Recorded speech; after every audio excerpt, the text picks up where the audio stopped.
What's going on, everyone? Welcome in to CobraCast 199. I am your host, Jeremy Prime, Mage IDOT of Unit 199.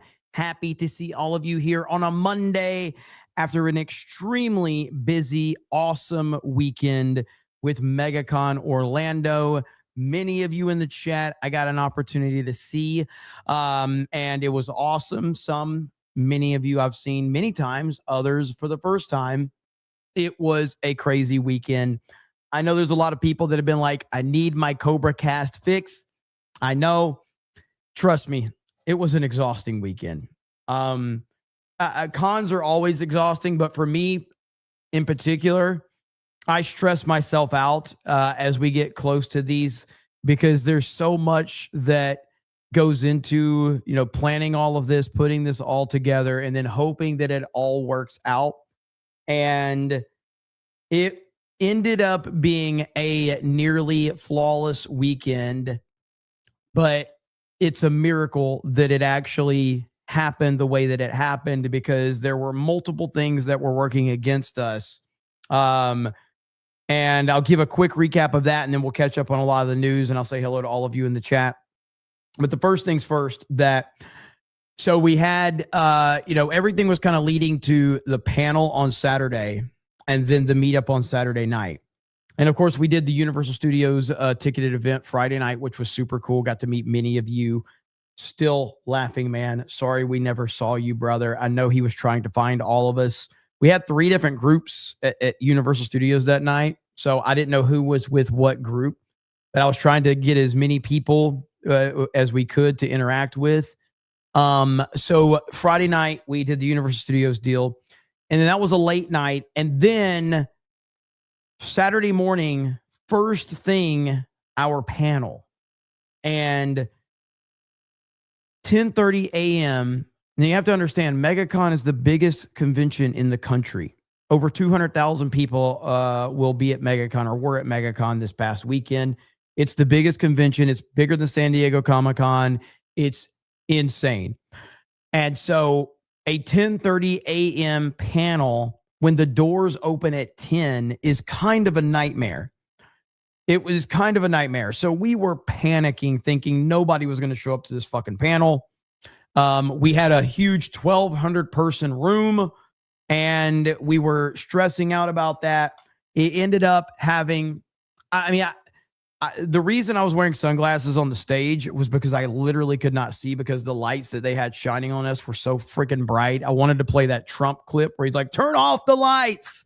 But I think I saw pretty good. And we have a video on the main channel, but it looked like we were probably 70% full in that room. I don't know. People that were there could actually, probably be a little more accurate with that, but I want to say we're probably 70% full in that room. Massive room. So if we were 70% full in a 1,200 person room, that's pretty crazy. So 3/4. Yeah. Okay. So, and I was so happy about that. We have the full panel over on the main Geeks and Gamers channel.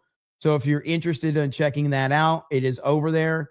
As a matter of fact, I'll just show you a couple of the shots from it, a couple of the wide shots if we can find it.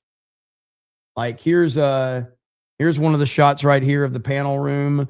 That's us up on stage. So Cliff did a phenomenal job of editing this together, by the way. He did such a good job. So yeah, I was so happy with that. And everybody did a great job. So Cliff in particular, though, crushed it with the editing. Super happy about that. So, but yeah, really awesome. And there's so many people to thank for this weekend. But, primarily I want to thank all the people that showed up for everything that we had going on. It was humbling, truly humbling to meet so many people and interact with so many people. So we had the panel, and that ultimately, with all the stress involved, went off huge success with the panel. Then we had to get ready for the meetup. And this is where things started to get really dicey. So the meetup, we had over 800 people RSVP.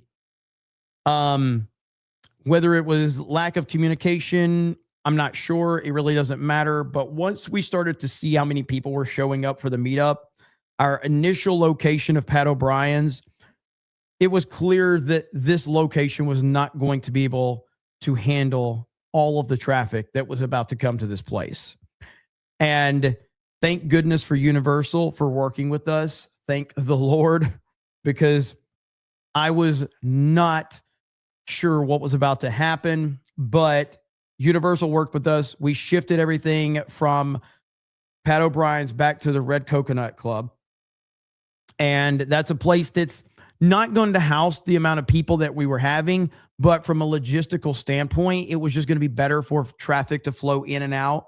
And then me and Gary were outside, and I had about it took me about 3.5 hours, I think 3.5, 4 hours to get through my entire line.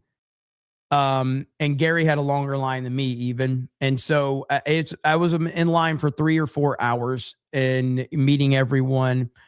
They had the sheriffs had to be called because they just having to manage the amount of people. They were amazing. Law enforcement was amazing. Security was awesome. Universal was awesome. So it all went perfect when it's all said and done. And it was actually the best case scenario to move everything from the first location to the second location. It worked out perfectly. So I want to thank everybody for just being awesome and being supportive and being great. The Universal always has nothing but nice things to say about everyone that shows up for our meetups. So shout out to the fellowship and the 199. And I also got to give a big shout out to my boy, Cole Hauser. Cole Hauser was the MVP of the weekend. Cole was an unstoppable force. He essentially, whenever Cole was hanging out with me, he was, and this is me, Drinker, Gary, and Cole, and you see Cole Hauser right there. Cole Hauser essentially was a shadow for me. Everywhere I went, he went. He's like, if he saw anybody suspicious, anybody acting weird, he was on top of it. Dude, look at him. He's a freaking truck. So like, absolutely awesome. Shout out to Cole Hauser, man. I was just blown away by it. Blown away by the whole thing. So anyway, I know we got a lot to catch up on, and I appreciate all of you. I see everybody in the chat, everything like that. ABF met his maker. Yes, I saw that. Funny enough, we're going to have ABF on Tuesday night's main event. And Tuesday night's main event is going to be the true recap show of everything MegaCon related. So ABF is actually going to be on on Tuesday night's main event, full recap. And Krista will be there. We're going to have bragging rights. A lot of you brought me things that was mind blowing. So I'll show all of that off. But Tuesday night's main event tomorrow night will be the official kind of recap of MegaCon. Mar Millen says pre-stream grift tax. Let's go. Thank you. Stormbreaker, who I met, says all hail Cobra Commander, Jeremy and King Trump. Trump is my king and yours too. It was amazing talking to you, Jeremy, at the meetup. Thank you so much. Kingdom Hearts Gamer. That's what's up. Awesome seeing you again. Hey, Jeremy, it was amazing seeing you again. Thanks for everything you do for these meetups. Hope you enjoyed the B-Day Bunt Cake. I also gave one to Krista, one of the best supporters we have in the entire community right here, Kingdom Hearts Gamer. So cool meeting you. And it's just awesome, man. You and your parents are awesome. And, you know, it's so cool, man. So thank you so much. I really appreciate it. And I'm looking forward to seeing you at future meetups. Great stuff indeed. Stormbreaker says Trump YMCA. Let's go. Thank you. I see right here. Lady Lazarus says your line was crazy all night, Jeremy. Missed meeting you, but the event was rad. You didn't get a chance. Oh, I am so sorry. Anybody, like, that was the thing. So I remember when I finally got through with my line after whatever it was, 4 hours. And this is a testament to Gary and what type of person Gary is. Gary still had a ton of people in his line. And I went up to Gary and I says, do you want me to shut your line down? Is there anything, do you need anything, what you want me to do? And he says, no, I'm good. I got this.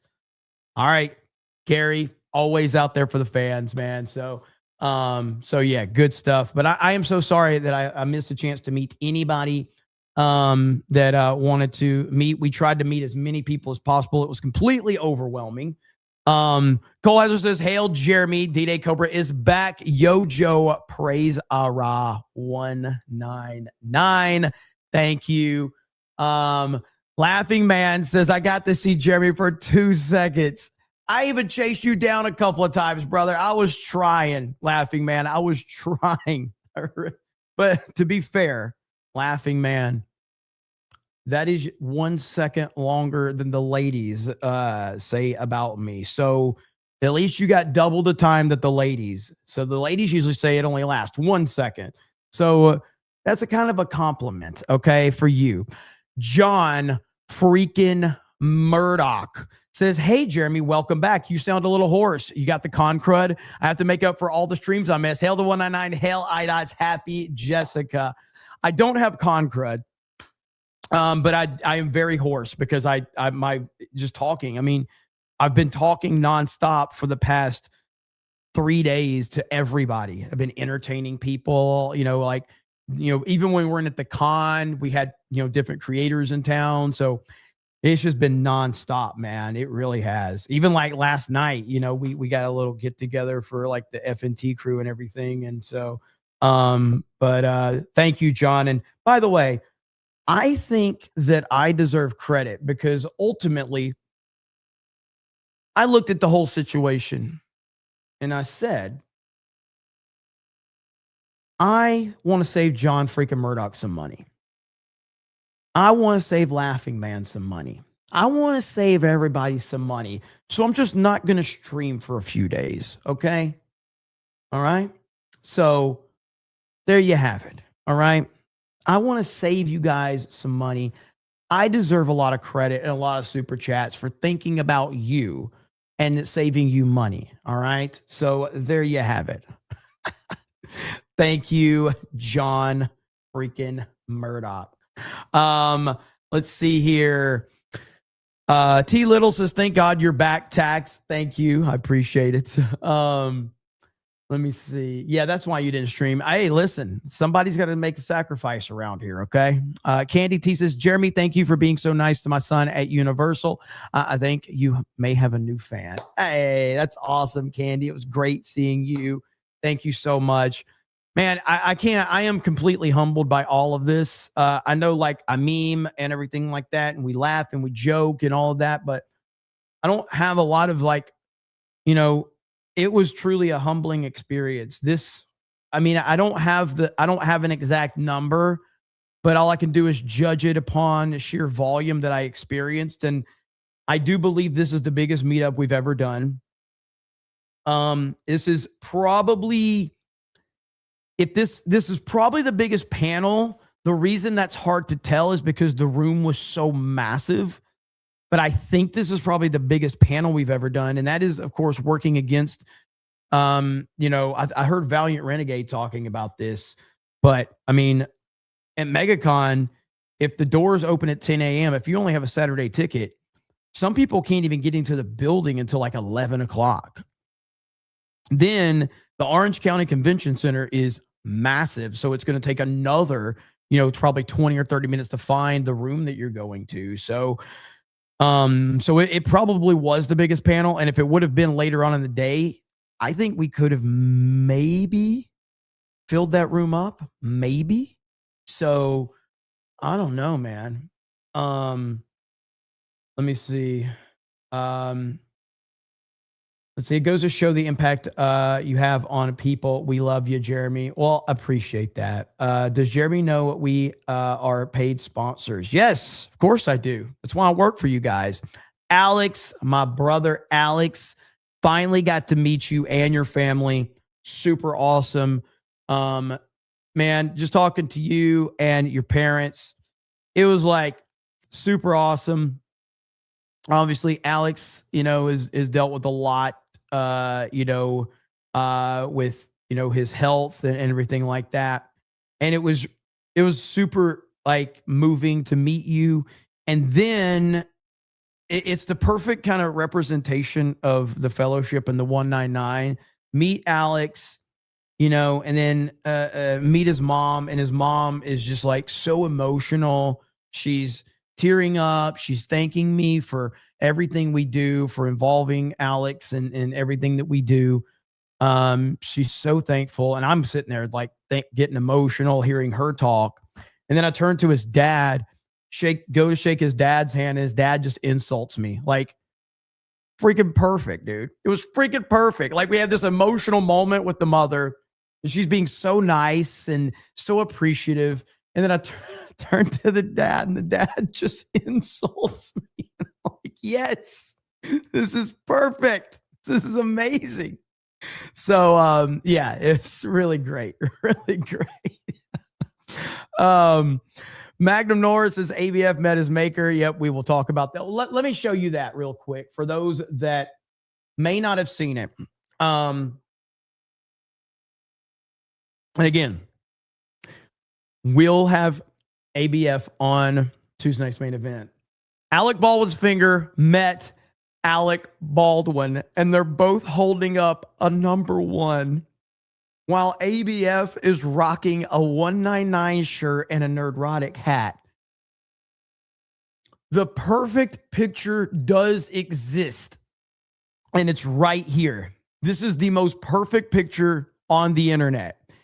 Alec Baldwin's finger meets Alec Baldwin, while ABF is wearing a G&G hat and a G&G shirt and a Nerdrotic hat. The perfect picture exists right here. And I don't know how much of the story he's going to tell on main event, but tomorrow night you'll get more information on that. So holy crap. Amazing stuff right there. The chick Beardo thought was a boy. Hey, Jeremy, I was the chick with the hand-drawn IDOT art. It was great seeing you at MegaCon. Can't wait to say hi again next year. I'll be lurking and drawing more. I literally just retweeted your pictures of me and Ryan with you right here. So there it is. There's your pictures. It was awesome meeting those who I could at the meetup. Glad y'all enjoyed my IDOT art. So right here, you with Ryan, she had about, I think, 4 different pictures of IDOT art. So it was super cool to meet you and hang out. Freaking awesome. I wish we could show, and maybe you have more pictures where you can show all of that IDOT art off, and we'll show that on main event if so. But yeah, that was awesome. I like that your name is the chick Beardo thought was a boy. Pretty fantastic right there. So good stuff. And Marmillan says, the casinos all around me. Thank you for not streaming and earning my money. Somebody had to get it right. Somebody had to. We got John freaking Murdoch says, thanks, Jeremy. But I was just whatever, or I just blew whatever I saved. Oh, well, damn it. This completely backfired on me. That is not what I was trying to do. That is not what I was trying to do. Red Mage, who was there. Hey, Jeremy, thanks for talking with me for a bit, even though it was getting late for the meetup. I'm applying as a vendor for MegaCon 2027, and some anime cons are in the area for my business. MegaCon is fun, and I hope to get in for next year. Hail the 199. Thank you so much, Red Mage. Good luck with that. And yes, great talking with you as well. And I hope everything works out. By the way, we did announce at the panel that we are officially doing a Geeks and Gamers cruise. We announced it. Now, I told you we were going to give you more details on Tuesday night's main event.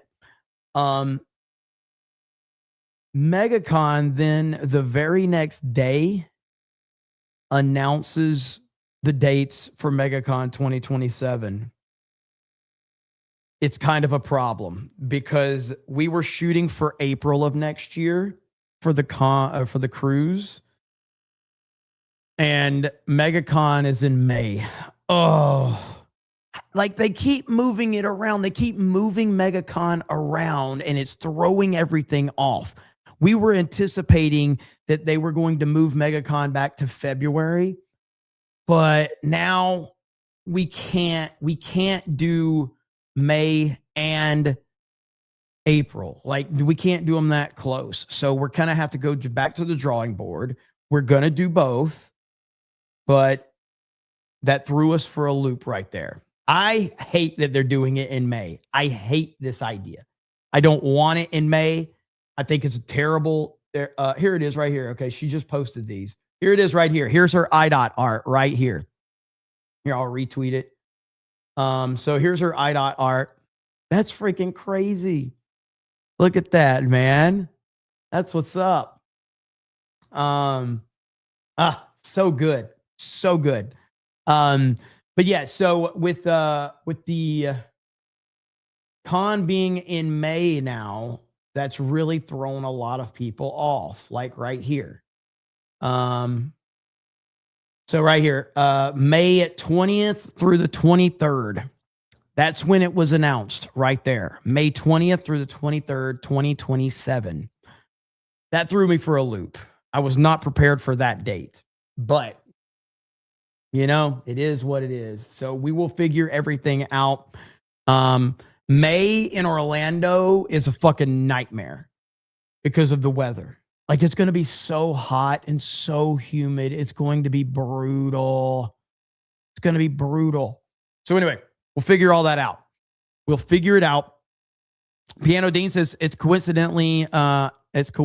You say you're humbled by the turnout. Had Pat O'Brien's been able to do the meetup, I was going to have the piano players dedicate. It's hard to be humble to you. Underrated humility. Thank you. I appreciate it. Let's see. Is ABF in the chat? There it is. I'd rather do the cruise than MegaCon. We may have to deal with that directly. We may have to. Again, listen, I love MegaCon, okay? I love MegaCon. MegaCon in May sounds like a nightmare to me. So we'll see. We'll see. I want the community feedback. I want community feedback from all of you. So just so you understand that the cruise is essentially where our goal is to build up over the next few years to maybe, if we sold enough cabins. And again, just to be clear, like we're talking about like a 3 or 4 day cruise, we're talking about a couple $1,000s per person. Okay. Like, that's what it's going to cost. So, because everything is included. If you've never been on a cruise, you pay that, your rooms are taken care of, all of your food, all of your drinks, everything is paid for. You're done. You don't have to bring anything else. You pay that fee, you get on this ship, everything is covered. Okay. So now I don't have the exact prices. I'm just giving you like the basics of what a cruise costs. So, but yeah, the point is like, many people want us to do our own con. I'm sorry to say, but not even Alec Baldwin's finger and John freaking Murdoch can afford to help me fund a con. Like, running a convention on a large scale, people have no idea how expensive it is. It is an ungodly amount of money that you have to have permits, you have to have insurance, you have to do all this red tape, all of this shit that goes with it. It is virtually impossible for someone like me or any of us to do a convention on that scale. It's crazy. And then on top of that, it's just a logistical nightmare. Then you have all of these, you have to play politics with people. You have to worry about all this bullshit. You have to get sponsors. Once you start getting into big money sponsors, then you have to start playing ball with what the sponsors want you to say and what you can't say. It's a fucking nightmare. Whereas on a cruise, all of the red tape is taken care of by them. You know what I mean? So that's why when this opportunity was presented to me, I was just like, I'm not really a big cruise person. I've been on a few myself. They're fine. But when we started thinking about the opportunities it presented itself, I was like, okay, all right. So anyway, we'll get more into that. With that said, we got a lot to catch up on. And I will get to let me read some more super chats first, and we'll catch up on some news because there is news to talk about. Obviously, I haven't been on streams for 5 days now, so there's a lot to catch up with the Iran war, with President Trump, with a lot of the things going on from that perspective. Mar Millen says, let's throw a major convention in the most humid, ball sweatiest time in a state that ends up needing deodorant for your nuts to combat the humidity and stank. I'm a Michigander, and I know this about Florida. Yeah, it's tough, man. It's going to be tough in May. It really is. John Jones says, hey, Jeremy, my mother passed away last week. Wanted to thank you and Tommy for setting aside merch to send me, which hopefully should arrive soon. Hope everyone had a great time at the meetup. Brother, I am so sorry, and I do hope we got all of that set up for you. And if not, you just email Tommy, and we will get you squared away. I know there was a couple of you that we were sending some stuff out to. So, yeah, man, prayers up for you. And I'm hoping we can put a smile on your face with some of the content and the merch and everything like that, man. So thank you so much. Eric John says, it's worth it for the pizza and ice cream at 3 a.m. alone. Talking about on a cruise. That's the thing, dude. Like, if you've never been on a cruise, it's pretty cool. And it's nonstop is what it is. So I've been on a few. I went on a Carnival cruise. That was my first cruise. And that was going to be my last cruise because I'm like, I will never get on another cruise ever if Carnival is my experience. Because I got off that Carnival cruise and I'm like, get me the fuck away from this. All right. Like, I just, anyway. But then, went on a Royal Caribbean, and that was like, yeah, that was a game changer for sure. But this will not be a Carnival cruise. Just to be clear, it will not be a Carnival. All right. Comics Dad becomes a new member. Thank you. Or send a super chat. I'm sorry. I wish the wife and I could have made it to MegaCon. Hopefully next year. All hail the MAGA Mage IDOT. He is real. Shout out to the homies. Thank you. Little Jim Taylor says, looks like the commies trip to Cuba backfired big time. Leftists always show their true colors. Afro Man trial was comedy gold. I haven't even caught up on the Afro Man situation. I've seen a lot of people talk about it, but I am not caught up on it. But one thing that is going on is we do have the U.S. enters critical week as Iran demonstrates resilience. Now, we also have President Trump making some comments about the situation in Iran. So let's catch up on some of this right now. Okay, now let's go overseas where there's late-breaking developments, really by the hour right now, sometimes by the minute in the Middle East. A short time ago, President Trump posting this on Truth Social. I have instructed the Department of War to postpone any and all military strikes against Iranian power plants and energy infrastructure for a 5-day period, subject to the success of the ongoing meetings and discussions. Lucas Tomlinson live in Dubai with the latest from there now. Lucas, hello.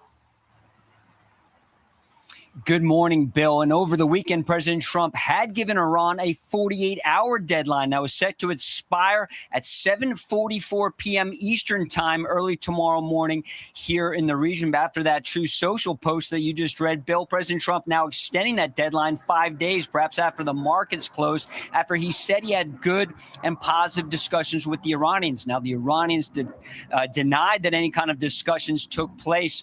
But here in the UAE, it joined more than 20 nations that have signed on to help open the Strait of Hormuz and condemned Iran's action. They said they would be willing to contribute, but did not list any specifics. But they want to get the Strait of Hormuz open. And over the weekend, it does seem like at this point in time, Trump is operating masterfully right now. I know there's a lot of noise out there. There's a lot of people. See, here's the difference in me and a lot of people. I'm not going to pretend that I have the answers of everything. Now, a lot of the anti-Trump guys right now, they just pretend that they have all of the answers. They pretend that they know everything.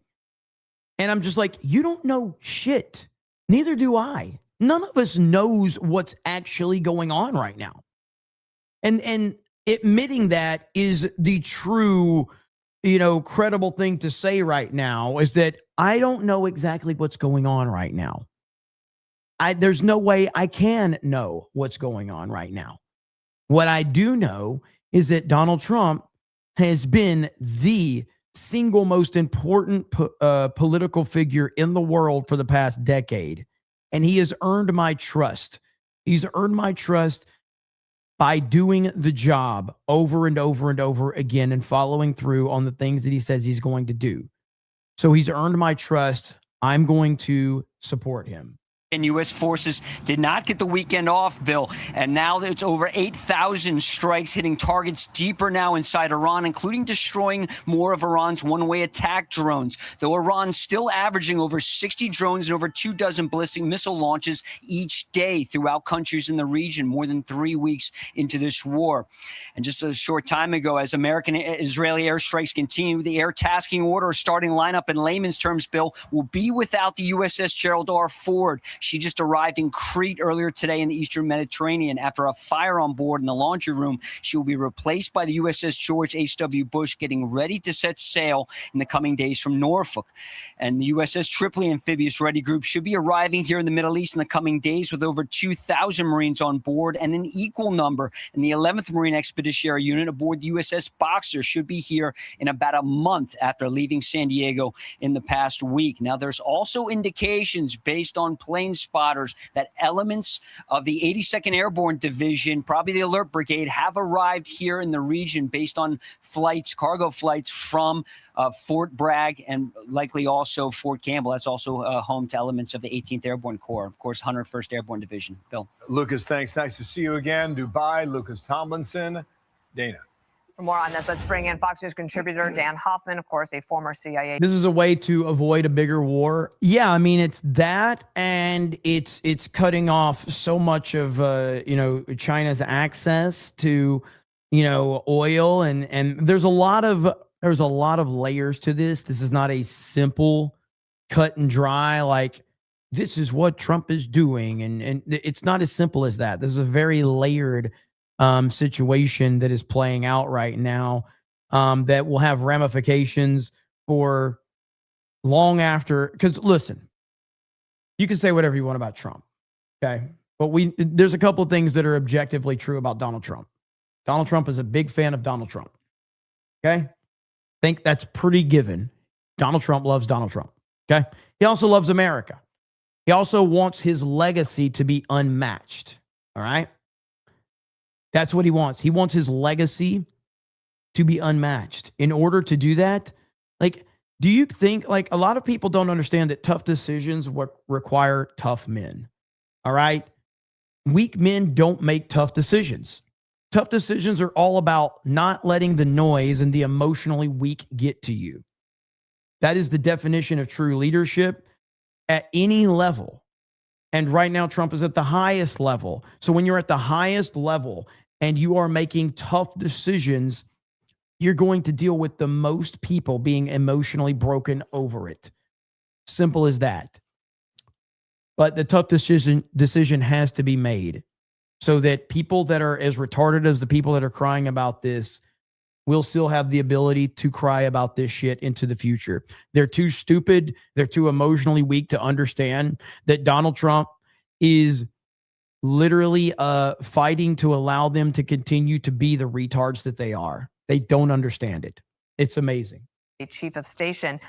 President Trump saying that he's instructed the Department of War to postpone any and all military strikes for 5 days, and then followed up by saying that we're having, I think it was good talks. Iran immediately said, we're not having any talks. The president is not telling the truth. Obviously, have plenty of reason to be skeptical of the Iranians and anything that they say. How do you measure it right now?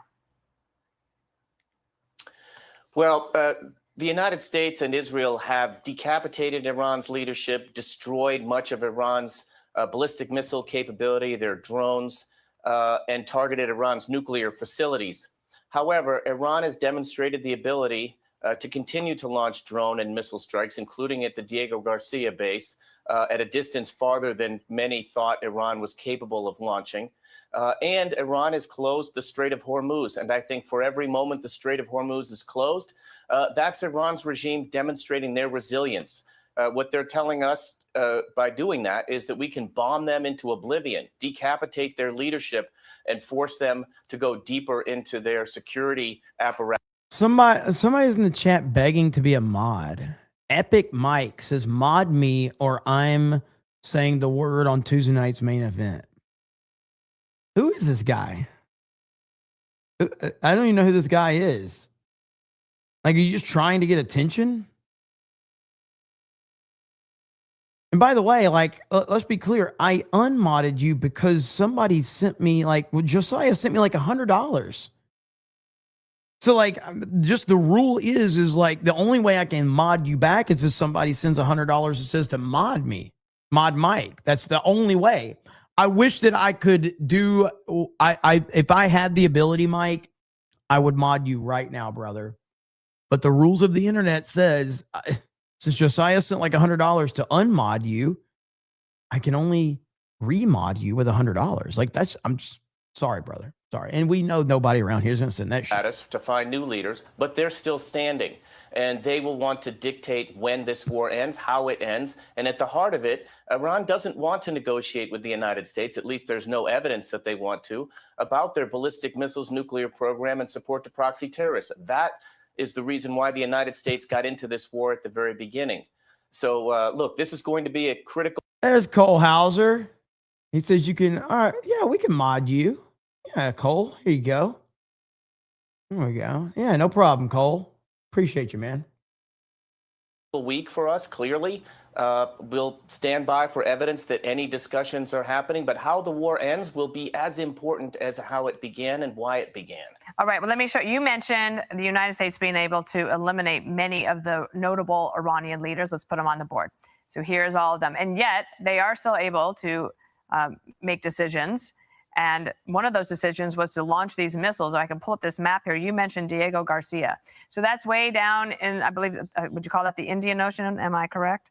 And so I actually got to go there one time on a refueling stop. There's nothing there, but it's at a key strategic location. And if you pull up the next map, everybody, Dan, this is what you were telling everyone.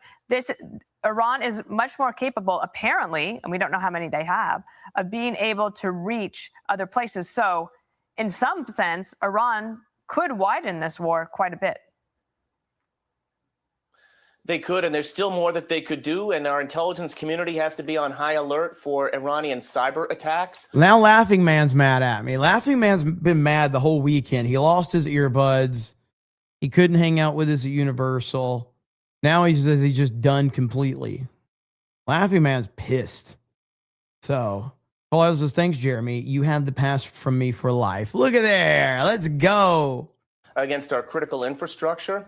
We also have to be on high alert for Iranian terrorist operations all over the world, including here in the homeland.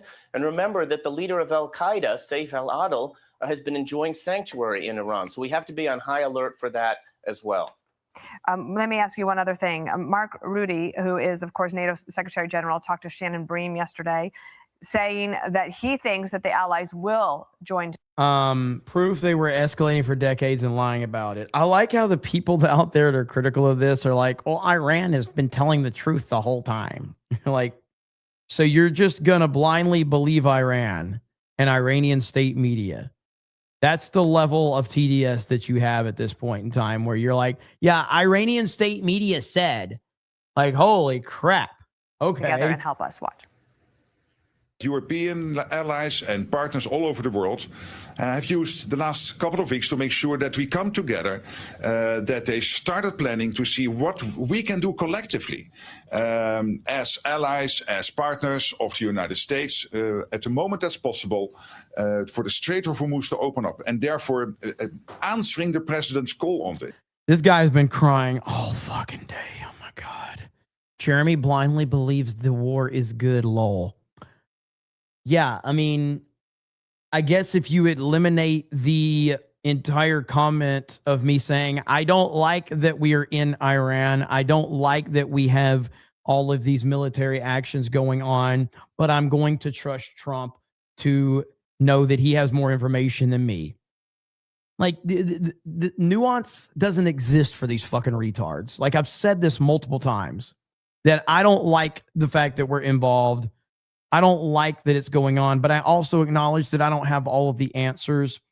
So I'm just going to trust the guy that I voted for and the guy that has fundamentally changed American politics single-handedly. So yeah, welcome to having critical thinking. Welcome to having some perspective. Welcome to not being just a complete retard and just repeating whatever I'm told. Like, if that was the case, I'd be like, yeah, Trump knows exactly what he's doing. I trust. He's just going to, I support everything. I don't like that we are there. I don't like it. But I'm also a fucking retard that doesn't have the information that Trump has. All right? So, fucking retards. Anyway. When it comes to the Strait of Hormuz, Iran, I'm absolutely convinced that we will get this done together. Actually, it is already being planned. A good message, but he said it's already being planned and we're going to start to plan this week. But you just said this week is very critical. I mean, time is of the essence? Yeah, a little bit. Not like fine wine getting better with age. We've got to move on this quickly.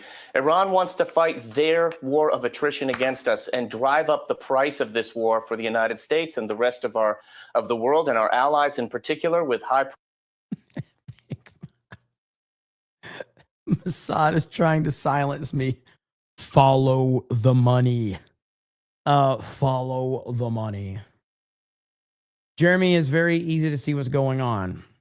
I mean, it is, but not with idiots who listen to Owen fucking Schroyer tell them that Trump is George W. Bush 2.0. Price of oil. They're certainly cognizant of the debate going on in our own country and general war fatigue. The longer this war goes on, I think the more challenging it's going to be for the Trump administration to keep up the effort. So we need to move quickly with serious alacrity. Dan Hoffman, thank you. So yeah, so that's the latest. Trump putting a stop to things for now. He says that there's that they want to do a deal. Now, that doesn't mean that they, that doesn't mean that they do want to do a deal. Okay. It just means that Trump is leveraging publicly. So somebody says Jeremy looked older than Gary at MegaCon. He is a boomer. I don't know what you're talking about, but this was our intro at MegaCon right here.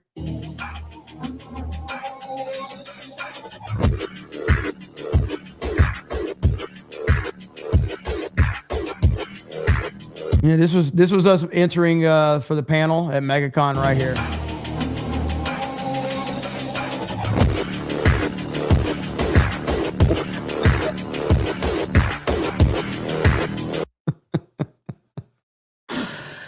Oh man, the fucking internet. So, dude, I've heard so much shit. Okay, so I've seen a lot of crazy things being said about people. One of the funniest things was that someone said that Yellow Flash is 5'7", and I'm like, I've met Yellow Flash multiple times. I'm over 6 foot, and Flash is a little bit taller than me. So I would say Flash is probably 6'2" or 6'3", I would assume, because he's a little bit taller than me. And I guess it's because he took a picture and everybody's like, look how short he is. I'm like, God, the internet lies to you, bro. Holy shit. But yeah, so he is like, I guess I'm like 6 foot, 6'1" or something like that. So Flash is like at least a couple of inches taller than me. At least it's close, but he's definitely a little bit taller than me. Let me see.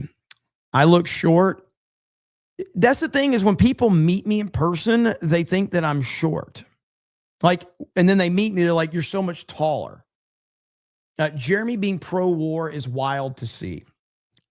Dude, I have been pro-war for every day of my life. I've always been pro-war. I'm not sure why you're surprised that I'm suddenly pro-war.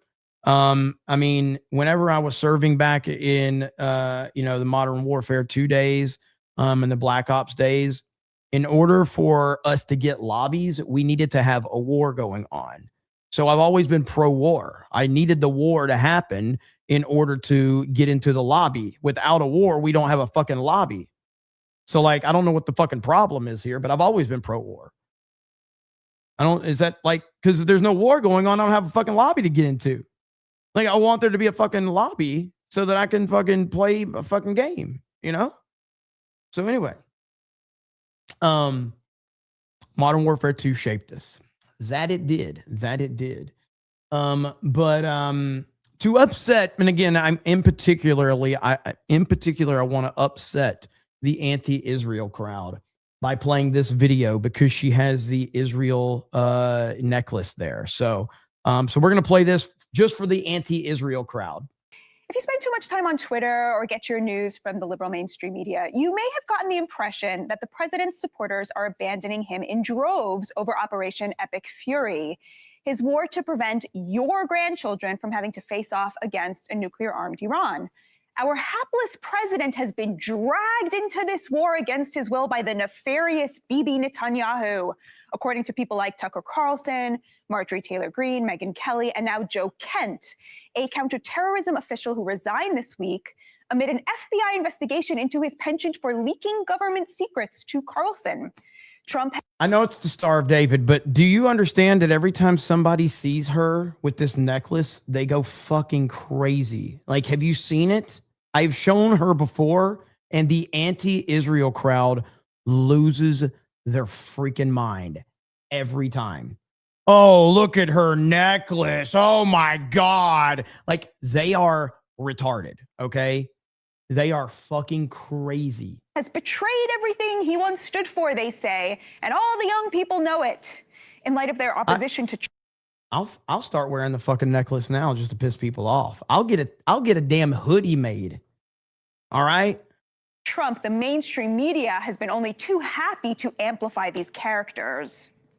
The younger generations, I'm Gen X, millennials and Gen Z are very much against this war. And so when you talk to people on the ground, that's how it comes across. It's very generational, and the younger generations are completely against it. It's 100% a betrayal to what MAGA was supposed to be. Alas, none of that is true. The narrative that MAGA is split over Iran, beloved by the liberal media and the anti-Israel far left and right, is complete fiction. Far from a betrayal, poll after poll What's up, Nandy? has found massive, overwhelming support for the president's strikes on Iran among Republican voters, upwards of 85%.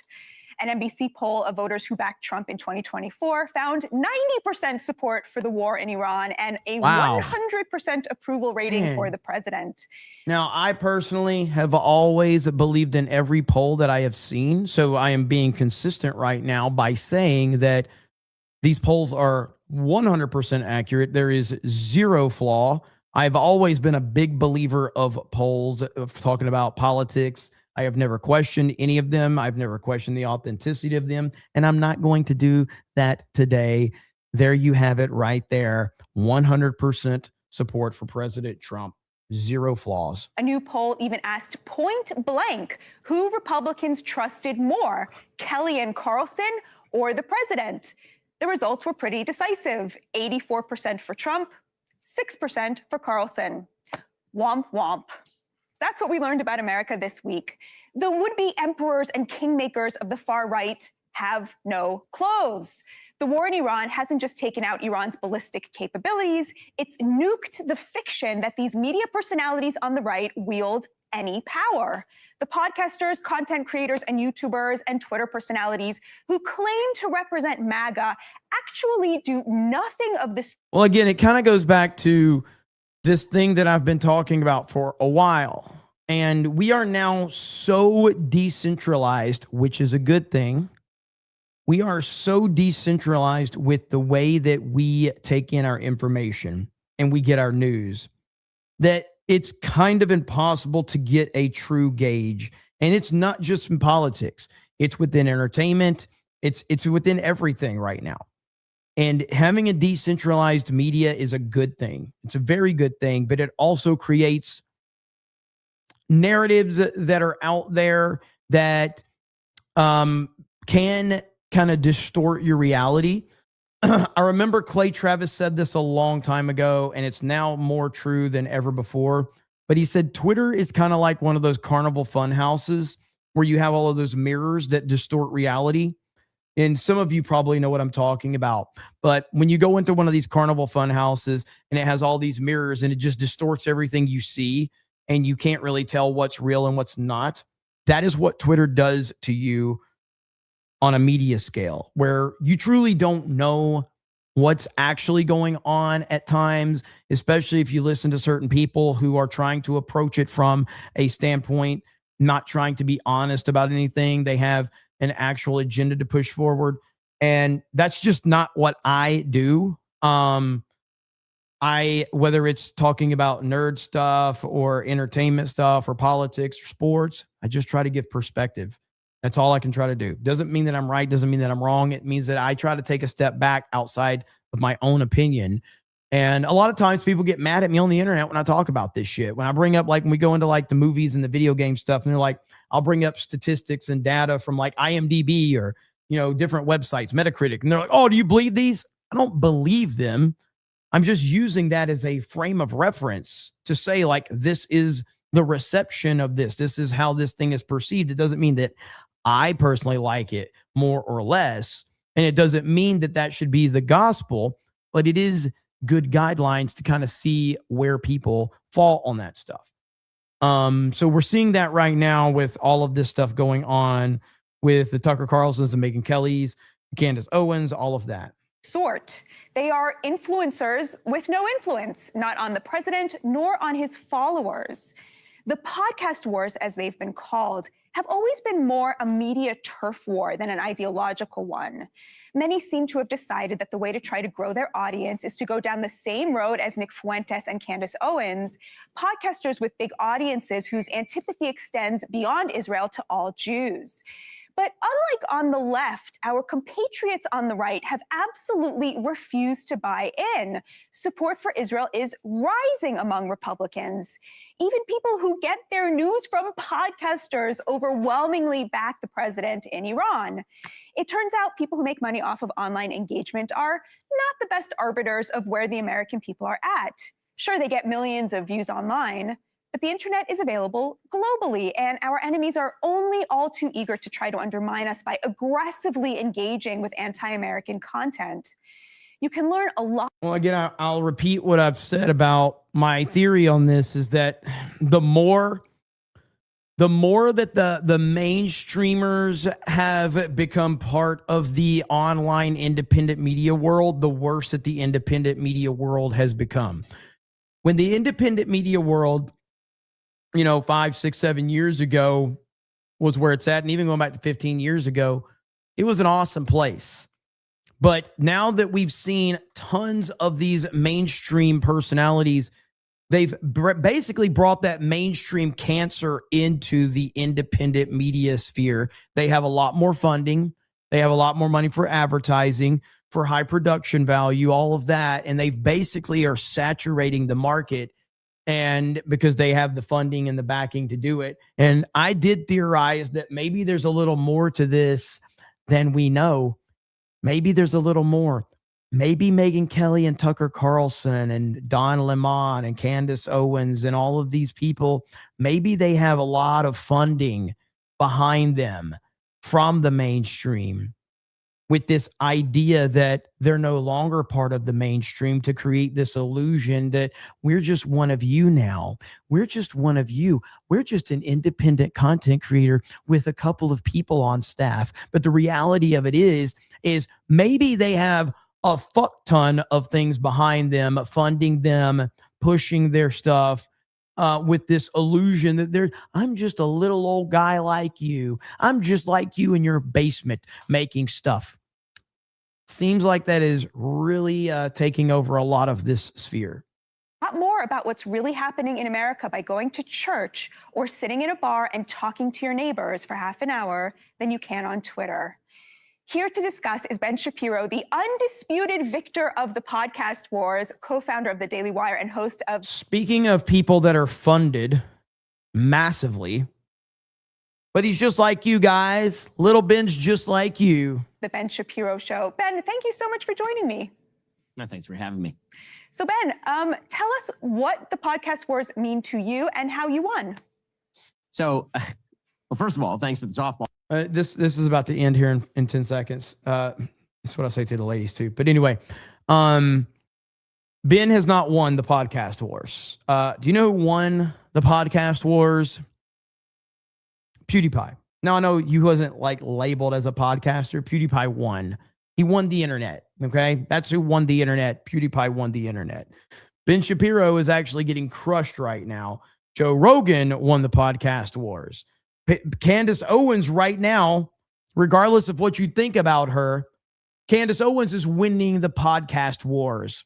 She is.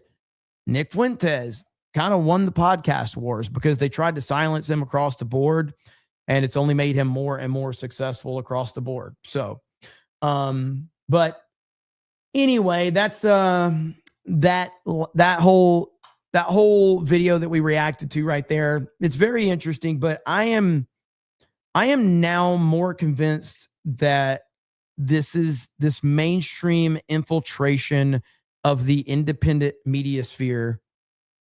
I think there's a lot going on. I think there's a lot more going on behind the scenes than any of us was aware of. That's my thoughts on it. We got Magnum Norse for 50 and says this bullshit is all black pill to divide MAGA. I'm not going to do it. I don't run when the heat comes down. I don't waver when the shit hits the fan. These people are liars who will continue to lie and can pound sand. 100%. 100%. Yeah, I mean, ultimately, you know, I have seen a lot of negativity since this is all played out, and people are not giving their opinion, by the way. And that's where you can tell what you're actually dealing with. No one is actually going like, hey, I see you have this opinion. I actually disagree with you, and here's what I think. Do you know what I'm getting? Oh, you're just a pro-war because Trump's pro-war. All they want is to denounce your opinion that they don't even understand fully.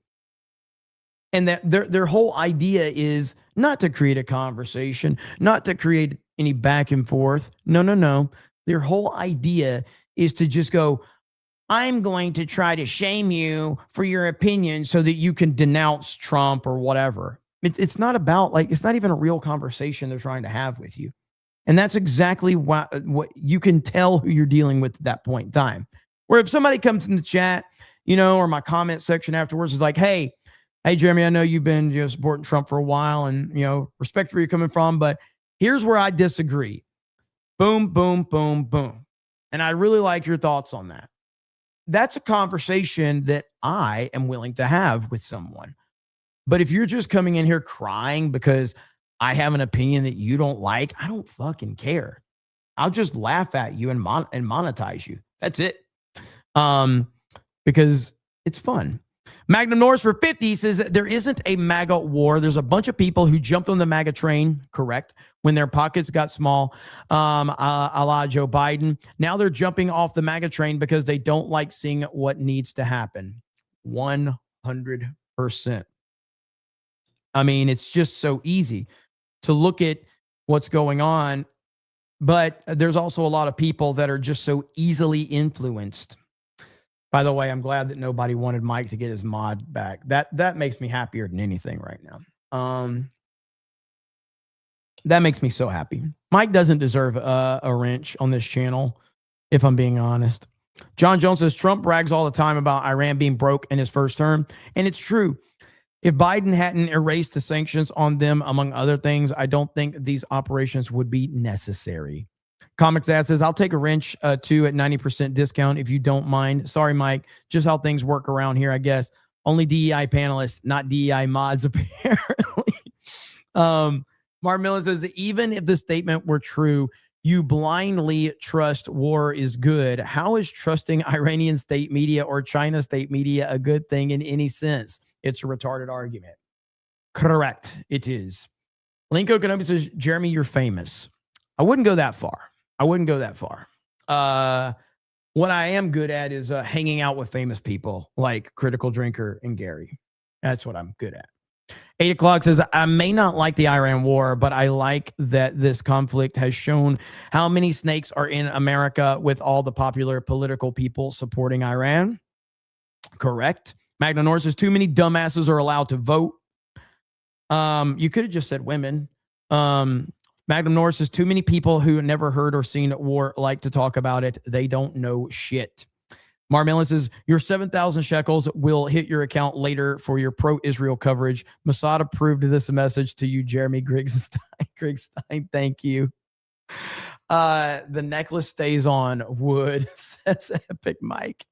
Jeremy is pro-console war confirmed. You got me. I am pro-console war. Anytime any of these people are in the chat and they're like, Jeremy's pro-war, I'm like, dude, I love the console wars. Yes, absolutely. Bring the console wars back. Of all the wars that Trump ended, he didn't have to end the console war. All right? But what are you going to do? The chick Beardo thought was a boy says, OMG, y'all have been blowing up my ex for the past half hour. Thanks so much for the likes and follows. The 199 is crazy. Love y'all. And Jeremiah I.art is the only 3 posts on X if you want to show. Let's go back to that really quick. So let me see. Okay, so here is your account. Dude, look at this. Okay, so let's go through your account right here. Okay, first of all, the chick that thought Beardo was a boy, 199 lurker, making art the old-fashioned way. And there's the pictures with me and Ryan hanging out with the art. And there you have it. There's Ryan. There's me. And look at that. There's the art there. And look at that. Look at that. Come on, man. Oh, by the way, I got to show this. So, but thank you so much for all the art. That is super freaking cool. All right, I got to show this really quick, okay? Somebody made this. I got to turn my green screen off, though. Hang on. Let me turn this off. Okay, green screen off. Okay, look at this. Someone made this. Are you kidding me? Look at this. It doesn't do it justice because of the light in here, but like, this is freaking crazy. Look at that. Are you kidding me? Yep. That's freaking great. So I really appreciate all, man, I got so much stuff to show off on main event. Man, I got like somebody brought me they brought me a Chase Authentic Tony Stewart jacket. Chase Authentic Tony Stewart jacket. An Intimidator Dale Earnhardt hat. Freaking crazy, man. So many cool things. So that'll be on main event tomorrow. Marmellon says, Crowder said it best. Independent media is replacing the old school media apparatus. But if it does, if it does it by following the same dirty BS tactics of the old model, then it is of no value. I do agree. Ultimately, I'm not sure at this particular moment in time what the overall value is of decentralized media versus mainstream, outside of the fact that I just think that it's better to have more voices than the few voices that we've had. But I generally agree with what he said. Johnny Red dropped 50 after dropping 50 on daily and 10 gifted memberships. Let's freaking go. Thank you so much. And for all of your support, Johnny. Thank you, man. Ride the Guy says, go read Ben Shapiro's comment section. He definitely isn't winning unless getting roasted means winning now. Yeah, Shapiro's popularity is collapsing. Now, again, Ben Shapiro is widely successful. He's, never going to want for money ever. But in terms of his actual fan base, like, he is losing fans. He is losing support at a rapid pace. And I don't think that's going to stop anytime soon. I think you're going to continue to see Ben Shapiro losing support. And a lot of that is just people are just seeing through Ben Shapiro's, his bias towards Israel. Like, he is literally Israel first. Like, He was all about, like, again, if you want to be Israel first, I'm not saying you can't. I'm saying, why the hell are you in America? If you love it so much, why are you here? Why are you here if you love it so much? It's like me going and choosing to move to, I don't know, fucking Kansas or something like that and going, man, I love Florida. Florida's I'll do anything for Florida. And you're like, well, why do you live in Kansas? Why did you choose? You know, again, some people can't move.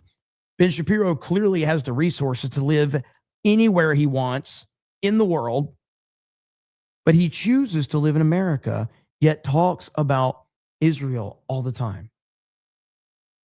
If you love it so much, fucking go. You know why? Because he can make a lot more money in America. He can be a lot more successful in America. And if you are, and you can benefit from America so much more. Virtual reality says, Jeremy's coming around finally. Oh, am I? Oh, am I? Well, then let me go ahead and let you know how much I can't stand the anti-Israel crowd. I don't want you to start thinking that I'm almost about to wake up, guys. Oh, he's about to wake up, guys. We're going to get him. He's going to watch. He's going to start watching Owen Schroyer and Owen Benjamin.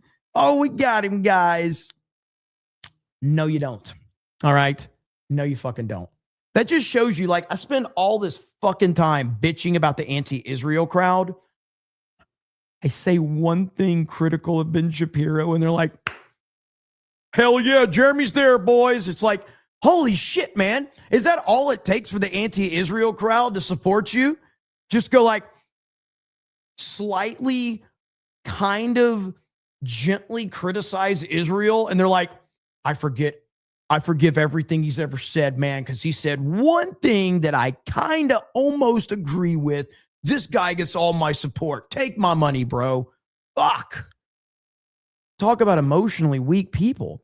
David Phillips, 450, says, Iran effed up. Diego Garcia is my island. Stationed here in 1999-2000. Look at the pic of the island. We called it the footprint of freedom. Great seafood, Cuban cigars, Captain and Coke was the island drink. I miss it every day.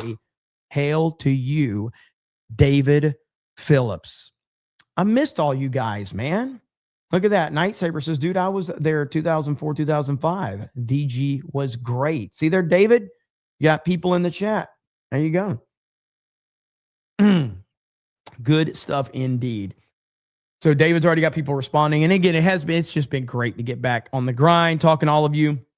Zwanny for 50 says, good to have you back, handsome fig. Hail the 199. Mod lives matter. Chat lives matter. Let's freaking go. Thank you, Zwanny. I got to say, it was cool because there were several ladies that we met, and they were all like, I'm part of the 10%. I'm like, no. We're at 11% now. All right. We're at 11%. Thank you, Zwanny. Appreciate you. Keenan's in the house. D-Day Cobra, did you notice my shirt? Well, on the meetup day, I noticed that you had a Yellowstone shirt, if that's what you're talking about. But I did notice you were wearing a Yellowstone shirt. The man, bro, dude, for 20 says, it was a great time this week. Awesome meeting you all. You're all very, I don't know the right word, but as much as you all do for the fans is inspiring. Appreciate you, brother. Also, my shirt and hoodie came. Wearing the hoodie right now. Great to meet you, man. Hell yeah, that is awesome, man. Yeah, a few of you were not able to get your stuff before you made the trip, and I apologize for that. We tried. Maybe next time we can get those out in a quicker way. Whiskey Niner says, it's interesting how MTG is now running the same to the same media who called her a racist and a Nazi years ago. 100%. Again, none of these people care. They just need the person that's going to agree with them. They just need to run to them. And right now, the media is going to push her message forward. That's what's going to happen. Now, I want to talk about something that happened last night, which was pretty crazy. And it obviously ties into President Trump, because of course it does, because it's always Trump's fault. This shows you how deranged these people are. But first things first, so we got some initial reports of an accident at was it LaGuardia Airport? It's just crazy, man. So right here, new video footage captures the moment that Air Canada jet and a fire truck collided at New York's LaGuardia Airport. Here's what we know. The plane's 2 pilots sadly died. 41 passengers and crew members were taken to the hospital. Audio from the traffic tower suggests the controllers may have been distracted by an earlier incident at the airport, according to the New York Times. 2 officers in the fire truck were injured. This is the first fatal accident at LaGuardia Airport since 1992. The passenger, Jack Cabot, says the plane landed pretty hard and you heard a loud bang and suddenly everything was out of control. The plane was veering back and forth. No one was driving at that point. So this is what happened right here. Watch the video up top. Watch this. This is scary.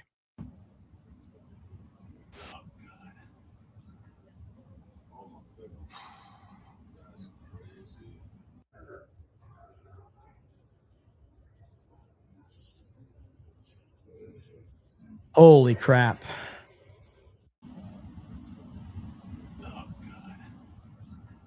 Oh, I just can't even imagine what this freaking truck was thinking, man. Like, he had to see it coming, and there's nothing you could do. Oh.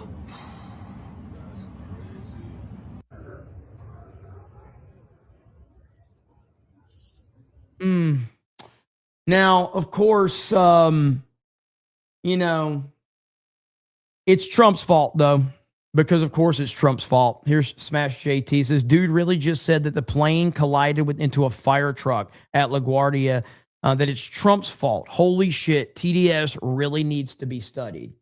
So right here, this is Trump's fault. This is Trump's fault. This is how it works. This is how it works right here, because, of course, it is. My goodness. The left never finds a tragedy that they are not willing to utilize for their narrative. So this is who they are. This is what they do every single time. So it's obviously a freak accident. I know many of you are like, this is why Jeremy will never fly. It's like, that's just a freak accident. Like, that, to me, that could have been an accident on the road for all we know. I mean, you know what I mean? Like, that's just that is a freak situation that really doesn't deter me from flying any more than I already was deterred from it. But yeah, that is an awful situation. So I wanted to show everyone that story broke last night. Hey, look at there. Look at there. If you were watching the panel, okay, Gary was right. Star Trek Starfleet Academy will end with its upcoming 2nd season. Gary was right. There it is. Gary called it. You know it. Gary's always calling it. He's the only one that's like got connections. Gary's got all the connections. So, everybody knows Gary. They hit him up. He's got a ton. Like, you guys have no idea all these people that hang on, let me retweet this.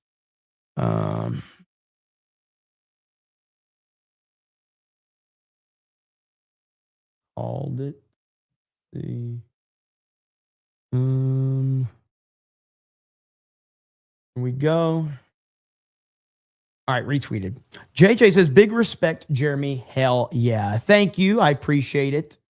I don't deserve any respect. The people that decided to come out there and hang out with us and do everything and support us, they're the ones that deserve the respect. Definitely not me. Okay, another TDS situation. If you guys are aware, you may or may not be aware, but there is an actor. His name is it Alan Richson? Richson? He's from Reacher. And he has a severe case of TDS, and I mean a severe case of TDS. big time. And he really hates Donald Trump big time. Now I tried to watch, let's see, it's Richson. Is that what it is? Okay. So I tried to watch Reacher and I just couldn't get into it. I know a lot of people like Gary and Ryan are big fans of Reacher, and I'm sure it's a fine show. But I just couldn't, I don't know. There's something about it that I just couldn't get into. But this guy has severe TDS. Now, that's no reason to not watch the show as far as I'm concerned.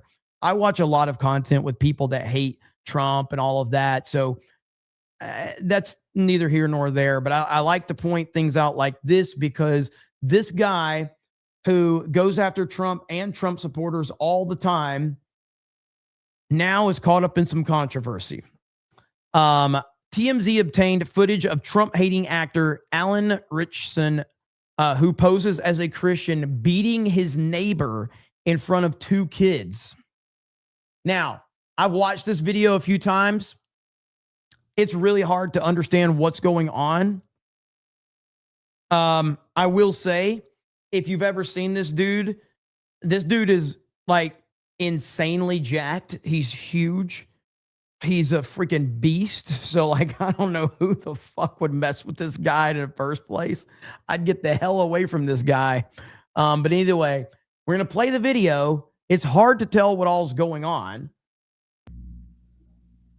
So I guess this is him in the white shirt punching his neighbor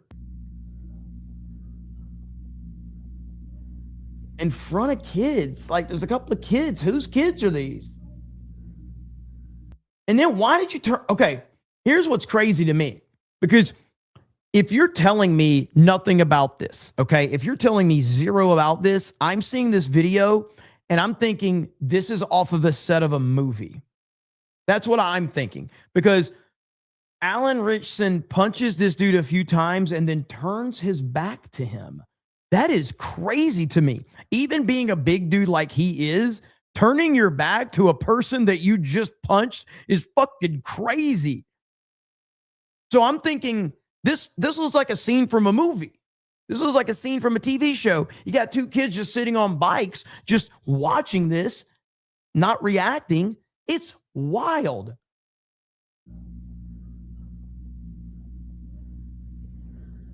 So he punches him like 3 times, and then he just walks away with his back to him. He sees him getting up. That is so weird. He literally sees the guy getting up, and he still turns his head the other direction. He's not even looking to see if the guy's coming after him. This is so strange.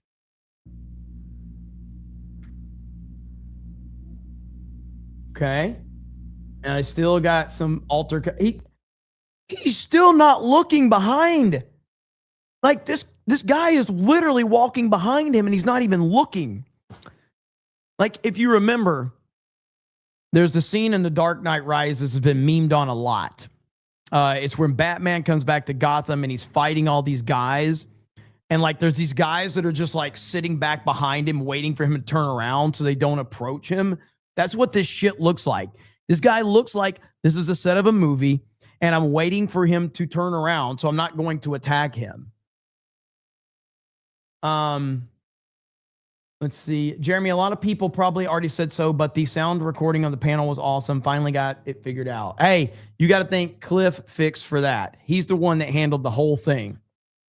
So, but all right, let's continue here. What the? What was that all about?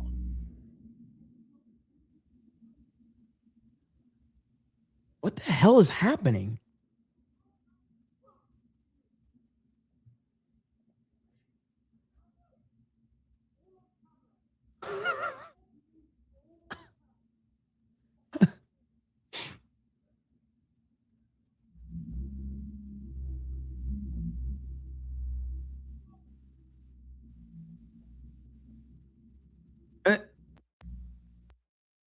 There is so much wrong with this situation, man. So the kids are just sitting on the bike while this fight is going on. Then you've got them getting the vehicle out of the road, but he doesn't seem like he knows how to drive it. It looks like the neighbor was taking the key out of it. I am so confused.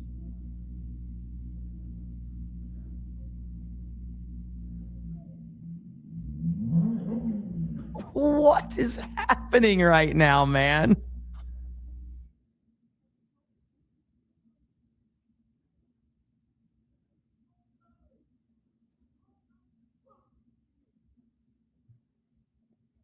And then they just all just drive off. The kids are just like, yeah, let's go. We're heading out.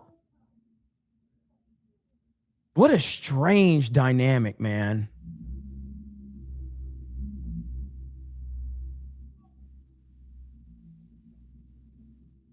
I don't know. There is clearly more context that we don't know. The video starts as Alan Richardson is punching the guy. Again, did this guy come after him first? So this is the difference in how a lot of people, when they have a narrative to build, I don't like Alan Richardson. I don't like him because of his, his TDS and all of that. So I don't like the guy. And I actively, cheer for this guy to fail because I don't like him. With that said, just because he's caught up in a controversy and right now, based on what we have that benefits my narrative of him, I'm not willing to just throw him under the bus without the full context being provided, because we don't know what has actually happened here. We don't know the situation. We don't understand the dynamics.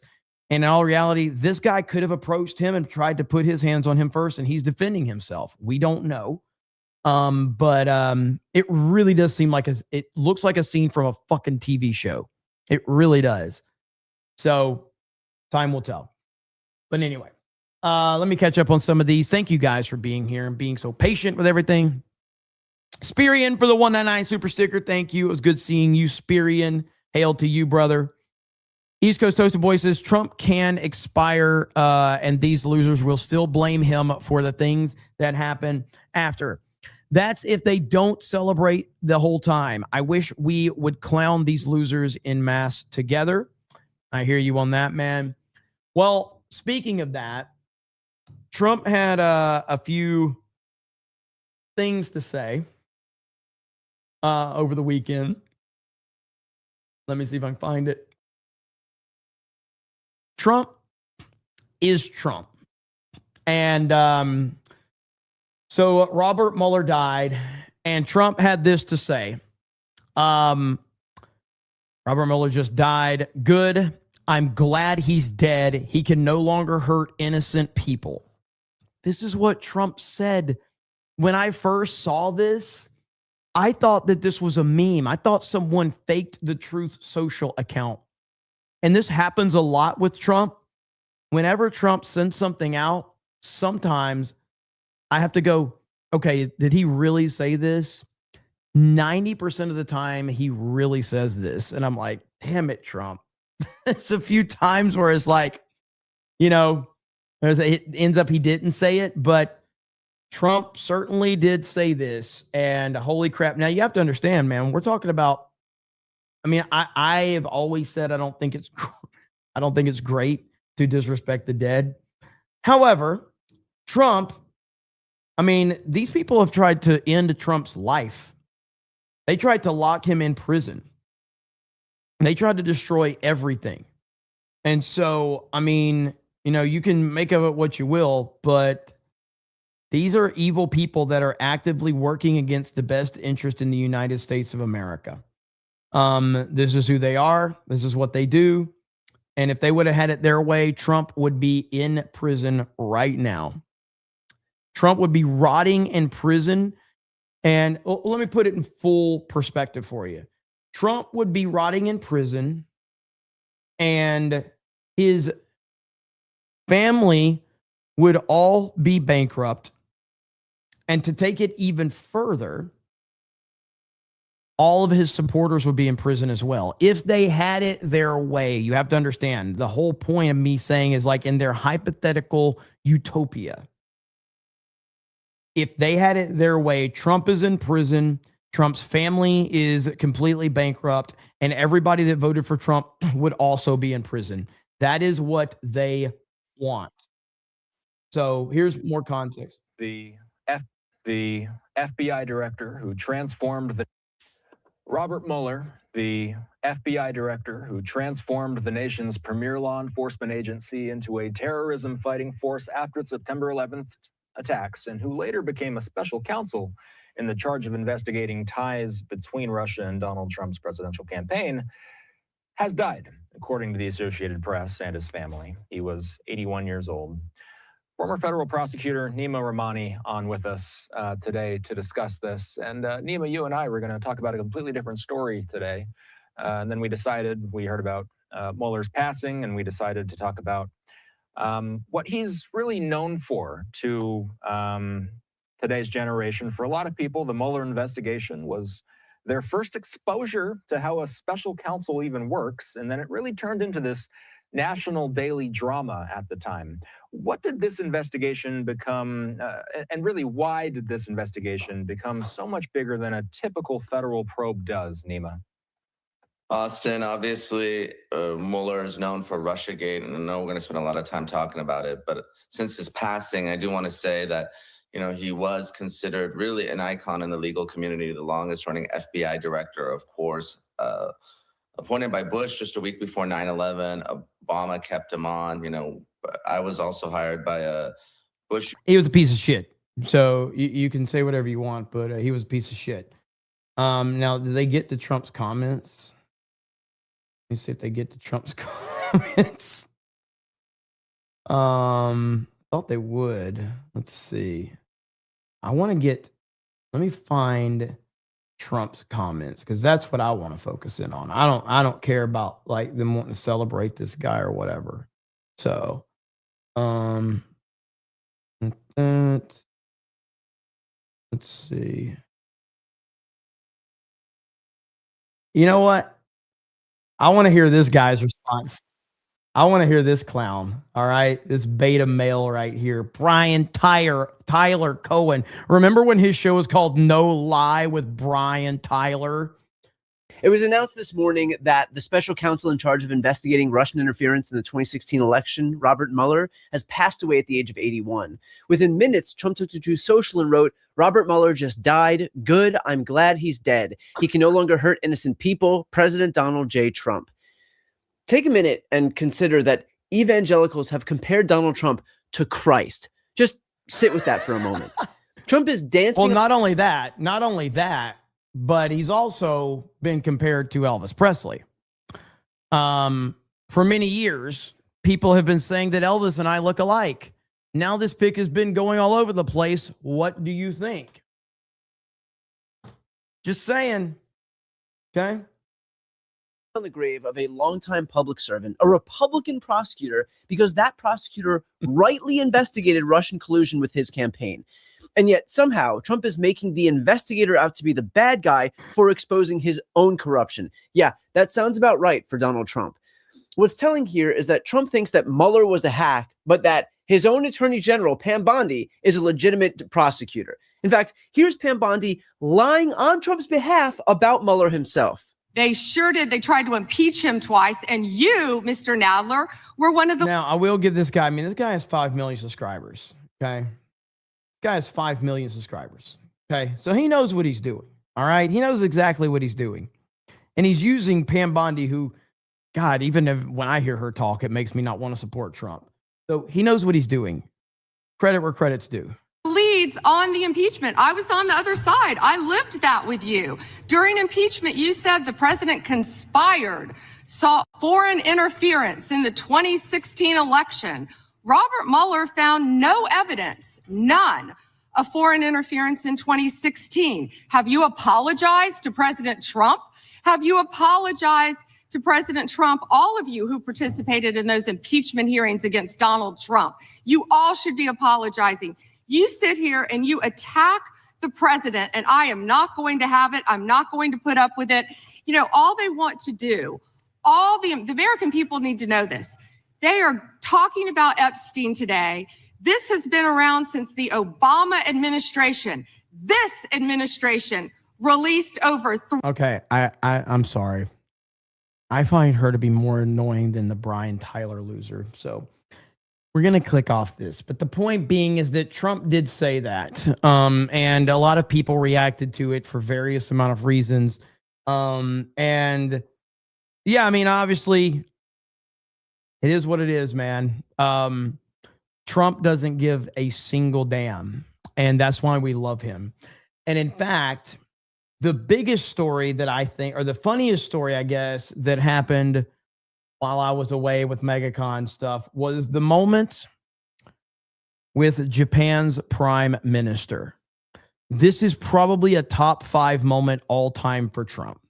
And I was so upset that I did not cover this live when it happened. But this is truly one of the greatest moments in Trump's entire presidency. This moment right here with the Japan prime minister, goated moment, unmatched aura. Trump is him. Nobody's even close. From Japan is asking a very serious question of your president. And can you imagine a reporter from Japan is asking a very serious question of your president? Oh my Lord. And out of all the answers, people are sending it to me saying, look what your president just said. I said, so I'm like, no, that's a yeah. You're like, no, listen, you know, what are you going to say? So here's the president. A Japanese reporter is asking the president a question. He's got a beautiful yellow tie on. That's the golden The prime minister of Japan is sitting there, and her facial reaction, Vinny, when he gives the answer. But go ahead, play the clip. Of course, no, Japan and US are very good friends. But one question, why didn't you tell US allies in Europe and Asia, like Japan, about the war before attacking Iran? So we are very confused about we Japanese citizens. Well, one thing, you don't want to signal too much. You know, when we go in, we went in very hard, and we didn't tell anybody about it because we wanted surprise. Who knows better about surprise than Japan? Okay, why didn't you tell me about Pearl Harbor? Look at the face. Okay? Look at her face. Right? Yeah. He's asking me, do you believe? Bro, like, there is literally no other person that would be in the position of president that would even dare think about saying anything like this. This is a top 5 Trump moment. This is unbelievable. Why did you tell me about Pearl Harbor? Holy shit. Because we wanted surprise. Who knows better about surprise than Japan? Okay, why didn't you tell me about Pearl Harbor? Look at the face. Okay? Look at her face. Right? Yeah. He's asking me, do you believe in surprise? I think much more so than us. No, wait a minute. And, go back. Let's watch it one more time. So good. Just watch her reaction. Go ahead, Rob. Look at her coil back. One thing, you don't want to signal too much. You know, when Watch we her go sitting in, like we a went prime in very minister. hard, and we didn't tell anybody about it because we wanted surprise. Who knows better about surprise than Japan? Okay, why didn't you tell me about Pearl Harbor? Okay. Right? Now, of course, the internet's doing what the internet does, coming up with memes. And there's been a lot of memes surrounding this particular situation with Donald Trump. Oh, my God.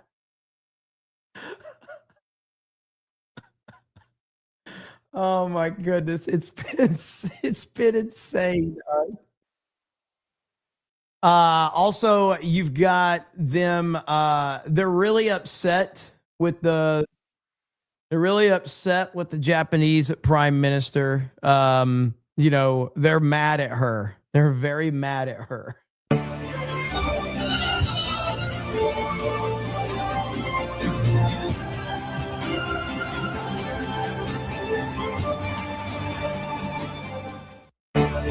Bro. Look at this shit. You never warned me about Pearl Harbor. I'll never keep anything from you again. Are you kidding me?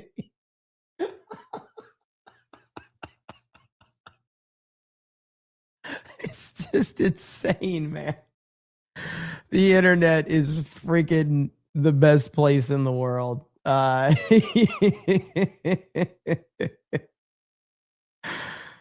Oh man, so good. He's asking me, do you believe in surprise? I think much more so than us. And we had to surprise him, and we did. From a comedic And because of standpoint, that it's so surprise, we knocked out the first 2 days. Man, as if that guy was alive and he didn't call him and tell he made himself laugh. If you want to replay that, you see he's like, oh, I just went there. Guys, he's almost 80. He doesn't care. Who knows better than Japan? And you know what? Sneak attack, gotcha. This wasn't Zelensky. This is the Prime Minister of Japan, who is very diplomatic. She's very honorable. Look at her decorum and everything in there, and she's just sitting there, and it's like, what is she supposed to say? You put a fat one on me. I mean, if he does this with Zelensky, I get it, but you know, this is not the diplomat. Even if I was Trump, I wouldn't have done. We just had a whole segment about reality TV. And there we have it right there. Trump holding the death note right there. It's over.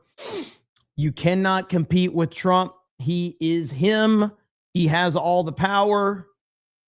Don't complain or Trump will get you. Okay? Simple as that.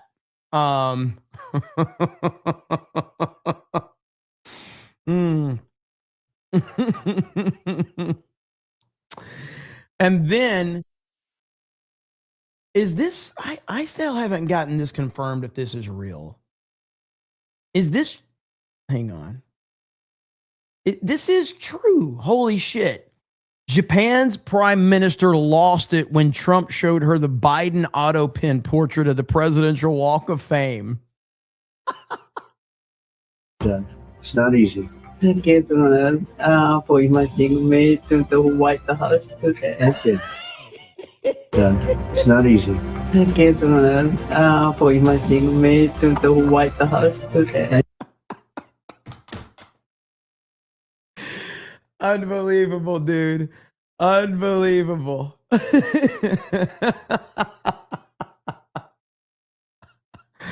Oh, there was always such good stuff, man. There's always such good stuff going on. I hated that I missed that when it happened live, but what a freaking moment. That was just unbelievable. But Japan loves Trump. Japan certainly loves Trump. So we don't have anything to worry about from that perspective. We know that. We've seen it time and time again, how much Japanese people love Donald Trump. I mean, look at this one right here. Let me find it. This is an old one, but Trump. This is like 2016 Trump or something like that. Find it.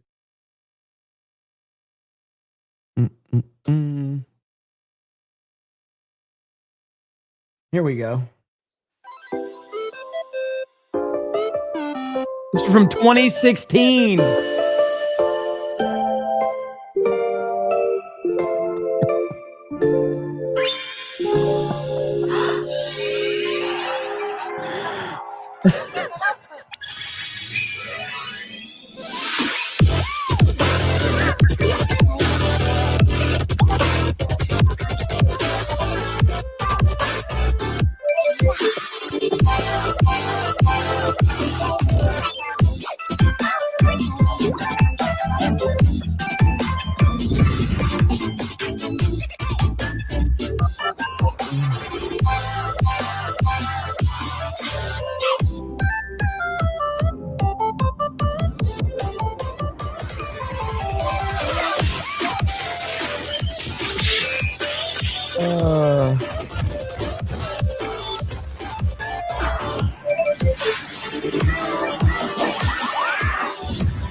Trump 2016.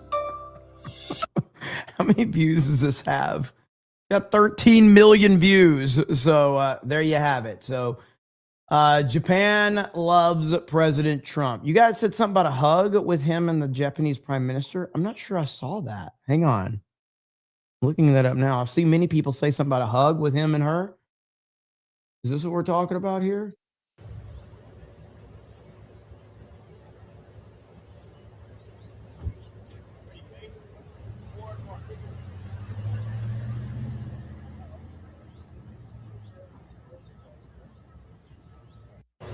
Is that it?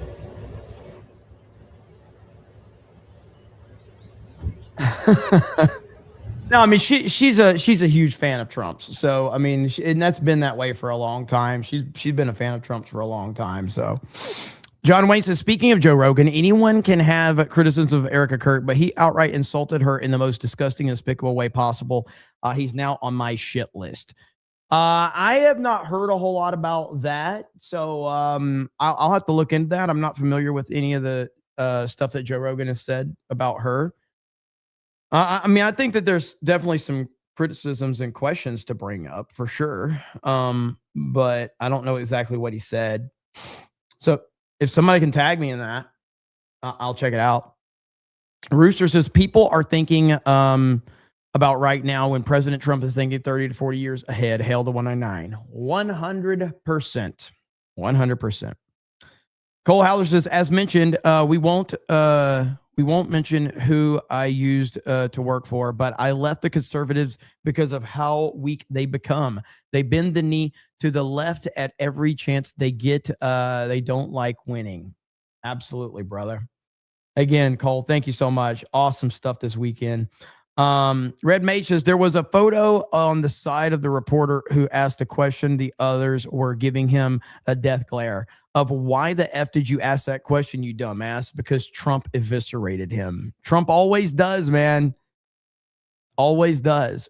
Minister of Home Things, remember what I said the other week about Iran's own propaganda video inadvertently revealing they have ICBMs? They are thus justifying Trump's actions. Now we know that Iran can hit all of Europe. I was right. Yes, you were. 100%. Let me see. Where are we at? Packy Proton says, stop having fun and entertain us, damn it. The Cam Man says, Mega Contacts, thanks for everything. You're welcome. Hey, good to see you, Cam Man. It was awesome, man. Jay Fraser says, Hail 109, Jeremy. Have you seen Razor Fist's newest video on the manufactured MAGA schism? I recommend showing it for good folks of Cobraville.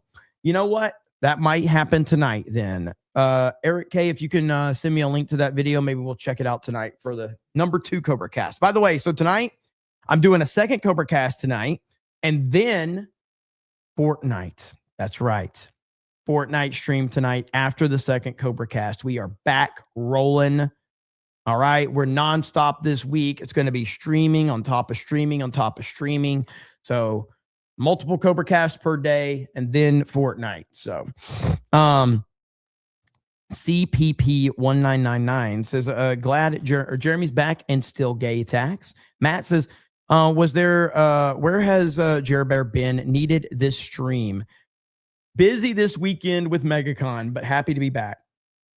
As the Corn Boy says, great to see you and everyone this past weekend. Y'all put together a great event for us IDOTs. Hey, man, it's good seeing you. Multiple times I got to see you, brother, so it was awesome. BC Man says, man, feels great to be back watching your streams. Welcome back. Hail Jeremy, and long live Chuck Norris. Thank you. A-Rod says, CobraCast withdrawal sucks. Glad you're back. I'm glad to be back. MMA Crease King says, sup to my favorite white person. Thanks again, Jeremy. Right back at you, man. Super Locata for $1. Vault 199 says, Aspen immigration clip is gold. Great con meetup. Thank you, man. I appreciate it. Taco Woman Sandy Ravish says, make ICE TSA permanent. Diz L Jiz says, flying home. Realized Mr. T, let's see, was on my flight. Keep winning. Hey, that's awesome, man. Phillips says, it's been 4 days. My hands are shaking, vision blurry, knees weak. I'm addicted to CobraCast. Inject it right into my veins. You guys are so freaking cool, man. I do appreciate it. As always, I was like, man, I hope people are going to watch when I get back. It felt weird taking a few days away, but I was really busy the whole time. Baltimore says, Trump has cucked to Israel. Wake up, Jeremy. Oh, I already did. I woke up to that plenty. Of course, I've cucked to Israel. Wait. I mean, have you not been watching the show? What are you talking about? Like, we've already been over this, bro. Hang on. I'll show you. I'm not even memeing on it anymore. Like, I'm all in. Like, Daily Wire paid me very well. Like, we're good. Like, it's, yeah. Daily Wire paid me very well. $7,000 a month. We're trying to get $7,000 a week. Trying to get $7,000 a week, but we're not there yet. I'm negotiating. So we'll work on that. Okay. We'll work on it. Packet Proton says, did you meet your T friend at Orlando? Thank God, no. At least not that I know of. Magna North says, fuck yeah. That dude says, nice guy tax for helping so many save money. Thank you. That's really nice of me, isn't it? Timothy says, Jeremy leaves and Trump almost destroys Iran's power grid. Jeremy comes back and Trump says, Iran wants to make a deal. Mossad agent confirmed? Maybe. Ryan Miller says, welcome back. Trump was playing chess while the Dems have been playing checkers because he sends ICE to help out TSA and now they're upset over it. Jeremy Wormy says, I actually might be able to make MegaCon next year with those dates. Should be done with some personal stuff by then. I hope so, brother. We're going to work on getting everything mapped out very soon so people can plan, whether it's the cruise or MegaCon or both. We're going to work on that. Samwise says, I thought cruises were for old people and gays. Oh, wait, never mind. There you go. Pork chop sandwich for $1. Cole says, thanks, Jeremy. You have the pass for me for life. Jay says that complaining about not being a mod is such a basketball American thing to do. Epic Mike says, Mossad is trying to silence me. Follow the money. Yapping Tom says, Jeremy looked as old as Gary at MegaCon. Is he a boomer? I am old. I don't know where the surprise comes from. However, my mom did say, my mom says that my facial hair on video makes me look so much older. So as soon as she told me that after the panel, I shaved. I was like, all right. Because she's like, I don't know what it is. Facial hair just does not work for me. But she's like, it makes you look so much older on camera. I was like, why does that happen? Like, I don't understand it. It makes no fucking sense, but it really does. But if my mom says it, I'm going to listen. So Jeremy Cyborg says, can I be a mod? Before Mike, sure. Let's see. John Wayne says, Jacoby Wayne says, is the worst of the Waynes. It's not too bad. He's just gay. It's not a big deal. So, let me see. Connect says, Iran tried to build a bomb. Bright Matt says, welcome back, Jeremy. Hail to you in the 199. No, I'm not. Says, libertarians trying to make us feel bad. I really wish they'd just do what they accuse us of not doing. Brighton says, Marjorie Trader Green tax. Mod Eric says, we need Israeli IDOT. Tay says, nothing. Let's see. Barbarian says, it was great meeting y'all this weekend. You and Ryan were way less asshole-ish in person than I expected. Can't say the same for Beardo. Miniature Realm Thing says, the war almost ended while you were at MegaCon. France Foresight says, my allergies are acting up. I blame the Jews tax. It's 100% the Jews that did it. So I have good connections letting you know that is true. SCD says, Jeremy is so anti-Israel. He's become double negative pro-Israel. Mossad check confirmed. That was my plan the whole time. Okay. That was my plan the whole time. Connect says, wasn't Timmy funded by Russia as much as I'm funded by Israel? Steve Flo Moses, good talking with you at the meetup, Jeremy. Went to get a burger right after crossing the Red Coconut. Their kitchen caught fire. Firefighters ran in. Really? Holy shit. Bro man for $5. Magnum says, our enemies would love if we seized our sword. Godzilla's Greaser says, you missed my chat. That one? Ryan's black girlfriend says, I never got my child support. I might have to get a job. Good luck. Nandy for 50 says, this transaction is to ensure payments are going through. Expect $7,000 payments into your free checking account by the 27th via JPM Chase and Company. It pays good to be an Israeli operative. I'm living proof of that. Okay. Let's see here. Pre-Dawn Corpse is mad at me, so I'm looking for it. There. Okay. Pre-Dawn Corpse. No, I'm not fucking passing over your fucking super chat. There was like 100 super chats, Pre-Dawn Corpse. I'm getting to it. I just wanted to yell at you. We're all good. Pre-Dawn Corpse says, Jeremy, you do realize that you are streaming at the same time as the quartering. That's why your channel is failing. Suffer good, Jer. Thank you, Pre-Dawn Corpse. I just wanted to yell at you. It's all good. I'm not mad at you. Pippi says, it was great meeting you all Saturday night. Universal Security didn't look super happy about the crowd, but it was awesome to see so many people. I mean, there was probably a few people, but overall, the people we talked to, and we talked to a lot of them, they were more than happy with everything. But it was a little, they were overwhelmed. They were overwhelmed. And again, we're talking about Universal Studios. So they deal with crowds, but like in that one specific location, it was just a lot. But we managed, and it turned out to be great. Super Lil Kata says, hope Kata is on Tuesday night's main event tomorrow. MAGA Mike says, quartering posted the neighborhood pushed his bike over twice and was upset that the noise and Allen and his sons were making on the bikes. Could be a FAFO. Yeah, see, this is the context. Again, I'm not saying this is true or not true, but I mean, more context to the Alan Richardson video is important before making any kind of judgments on that. Taco Woman Sandy Ravish says, Mueller ruined Manafort, Flynn, and Stone's lives. The Royal We says, Mueller got promoted to his level of incompetence. Industry Ron thinks says, Trump knows how to joke and make people comfortable. Raptor's Hammer says, just drove 1,300 miles back to Wisconsin, and D-Day is right back at it. Return to form. Hell yeah. John Wayne says, Salty Cracker made a video yesterday about Joe Rogan insulting Erica Kirk. Okay, we might check that out tonight then. That's going to be part of tonight. Patrick for 20 says, but Jeremy, Joe Kent literally said the Iranians had fatwa against building nukes. So it's literally impossible that they could be capable of building 11. They aren't serious people. Hail the 199. Well, Joe Kent, very honest person who hung out with Nick Fuentes and got his, got his endorsement only to then denounce him after saying he wouldn't denounce him. Very trustworthy guy, this Joe Kent. Nubbin for 20 says, 199 rise up, watch the streams. Beardo was not well received by certain people. Everybody loves Beardo, even if they're joking on him. Everybody loves Beardo. Beardo did a great job. He really did. SBZ says, please take lots of pictures. We're all looking handsome and thin. Trump in front of Kim Jong-un. It was so good. See, Pelican says, can you play the MAGA Man's intro for CobraCast? Intro, outro. It's on YouTube. I can look it up and see. I don't know if I can or I can. I can look it up though. I'll have to look it up and see. Steel Legs says, I wish I could be there. We'll be there next time. My hoodie and shirt just got here. I will, put a pickup soon. Just hit 940 subs. I will make it next time. Be blessed. Congratulations, brother. Wyoming Sasquatch says, con recovery tax. Vic Chavez is not sure if you're a RoboCop guy, but RoboCop Rogue City is worth a playthrough, in my opinion. Very fun, even though I'm only 6 hours in. I've heard good stuff about it. Crazy Clown Town says, Sabaton for the Lays, the end show. Dark Obsidian with the new member.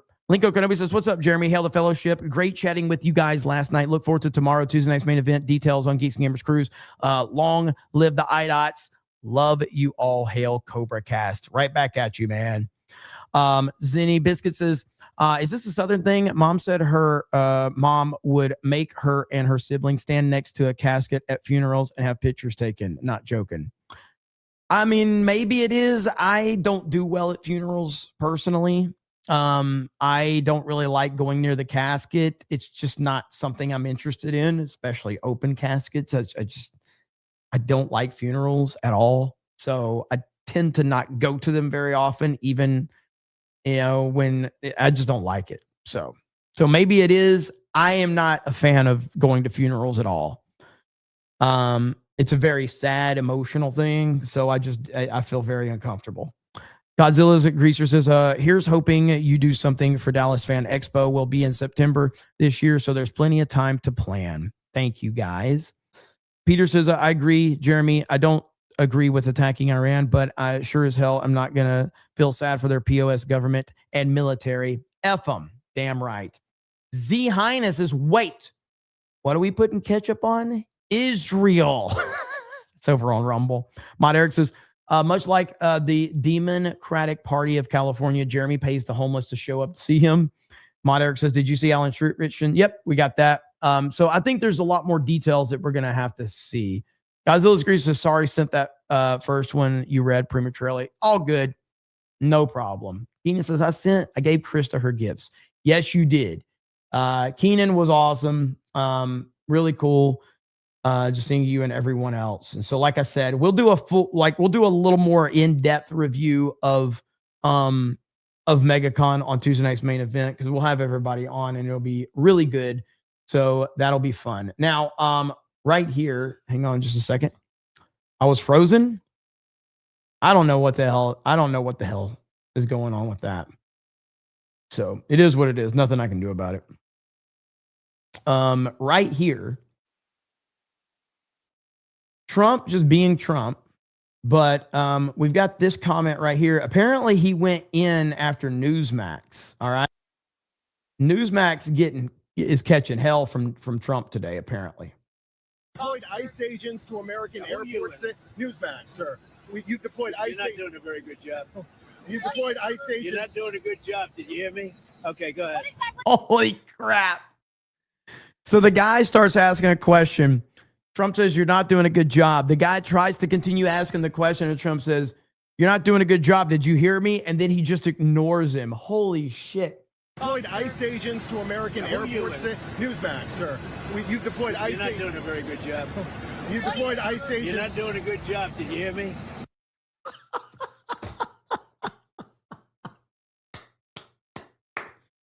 So freaking good, man. Unstoppable. Trump is the unstoppable force. Like, it's unmatched. I don't even know what Newsmax has done to piss off Trump. I have no idea, because I don't really watch Newsmax that much. So I can't really speak to it. With Trump, he could have just seen one thing that bothered him and then moved on from it, for all we know, because that's just how Trump is.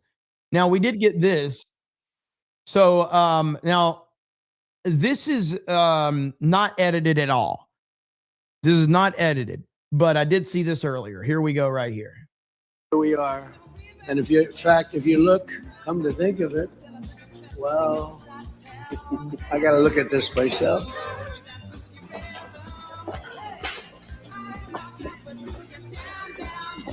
Wow. What a view. Here we are. And if you look, come to think of it, well, I got to look at this myself.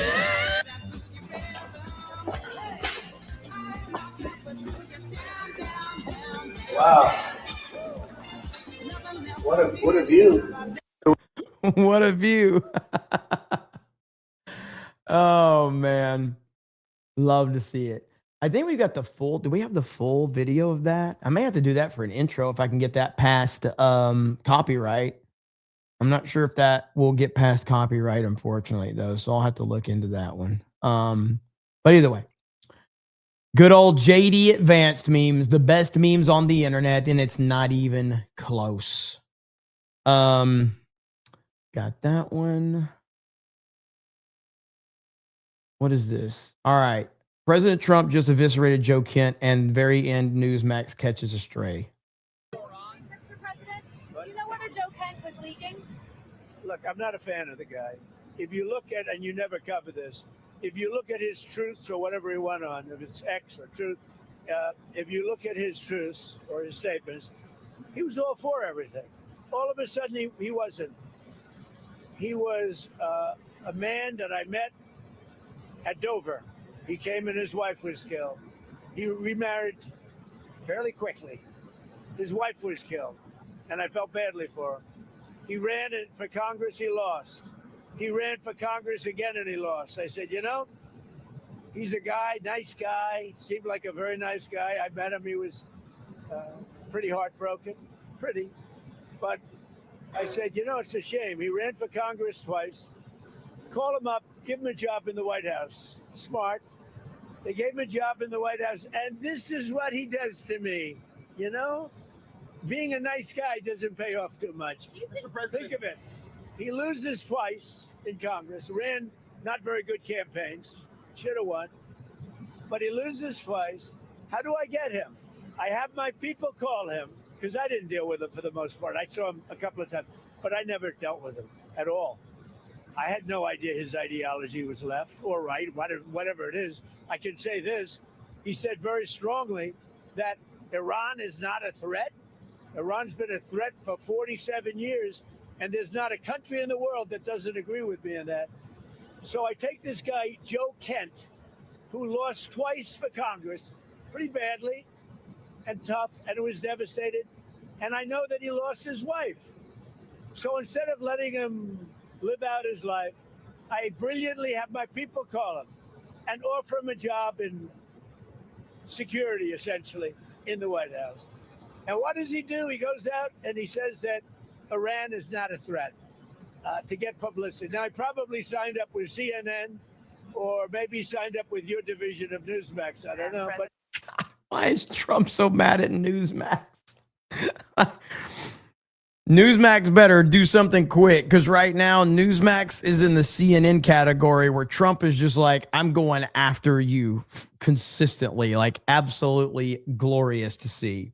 I don't know why he's mad at him. I have no idea, but it's great. It's absolutely great. So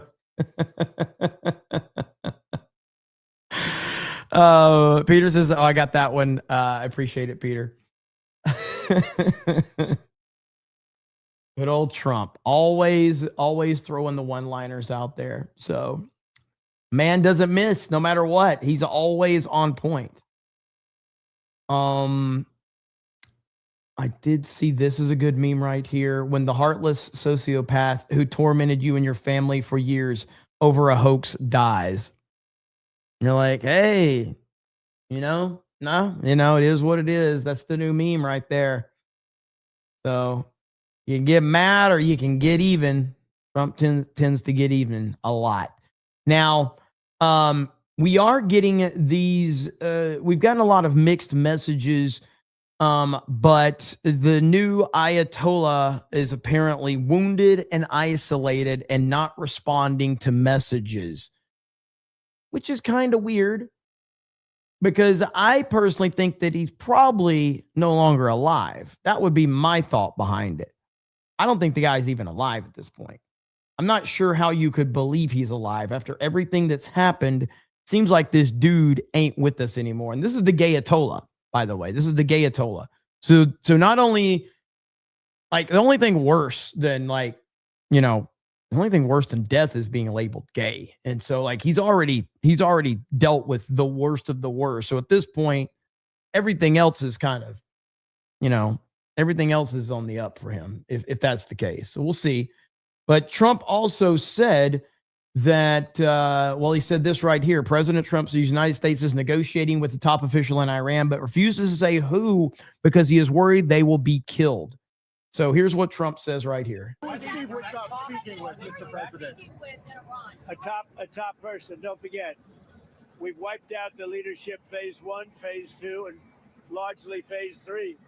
But we're dealing with the man who I believe is the most respected and the leader. It's a little tough. We've wiped out everybody. No, not the supreme leader. We don't. Well, nobody heard of the second supreme leader, the son. Nobody. We have not heard from the son. Every once in a while, you'll see a statement made, but we haven't. We don't know if he's living.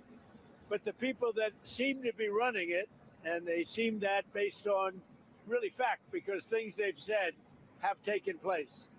I will say this, like, right here in this press conference, Trump actually looks like in top form. Like, he looks well rested and he looks very on point. He actually looks as sharp as I've seen him in a long time. Mr. President, again, Mr. President, I know you've deployed this. I don't want him to be killed. Okay, I don't want him to be killed. Mr. President, you've deployed. Nobody wants to be that. Nobody wants that job right now. So that's where we are. Trump is talking to a high-ranking person in Iran. Negotiations are going on. Trump has ordered the stopping of bombing certain locations. We could be closing in on the end of this. Time will tell. I wonder what the Panicans have to say if we get to that point. We don't know if we're at that point yet. This is a very complicated and complex situation, so it's going to take time to work all of that out. But as I've always said consistently, that I trust President Trump. I trust him far more than the Owen Schroyers of the world and all these other clowns that are out there crying about Trump all the time. In fact, look at this shit right here. So Owen Schroyer right here. Tell me what you think about Trump. Audio's way too low, so I'll have to. We're not even going to watch that. Not that you care. You don't want to hear from Owen Schroyer anyway. But he's basically saying MAGA's dead. Everybody's like, MAGA's dead. MAGA's dead. MAGA's dead. Whatever. Nobody's buying into that bullshit. So, let's see. Minister of All Things says the judgment of Robert Mueller has moved to a much higher court. Roger Stone. Damn right. Damn right. Okay. Well. We're at the end for this first show. Round number 2 returns tonight, probably around 8. Probably around 8 Central. No, I'm sorry, 8 Eastern. Around 8 Eastern, we'll have another round of CobraCast, and I will talk about this Joe Rogan thing that I was not caught up on. I had no idea that Joe Rogan criticized Erica Kirk. At least it wasn't. Maybe I bookmarked it, but I don't think I've seen the clip of it. So I'll have to look into that. We'll cover that, and we'll try to cover some other stuff that I haven't gotten to. And of course, there are probably more news to get to. But with that said, I've got, I'm going to try to go see Project Hail Mary today. I have not had a chance to see it, and I really want to see it so I can talk about it for Geeks and Gamers. I was going to try to see it before MegaCon started, and I just didn't get around to seeing it. So I'm going to try to go see Project Hail Mary. Then I'll be back for CobraCast, and then Fortnite after that. So a busy day of streaming. It feels good to be back. And again, you guys have just been insane with all the support. I cannot say thank you enough. Humbled and appreciative of everything for the opportunity that you all give me and all of my friends to do what we do. Thank you all so much. It was an awesome, awesome weekend. I am exhausted, but we're going to keep rolling. And I appreciate all of you. So let's see. Robot versus Cyborg says a CobraCast stream at this time is perfect for finishing a work and a commute home to the UK. Let's see. Hail to the chat. Hey, no problem. As long as we're here to help. That's all that matters to me. So I'll see you guys in a few hours for round 2. Have a good evening. We'll talk to all of you later. Bye, everyone.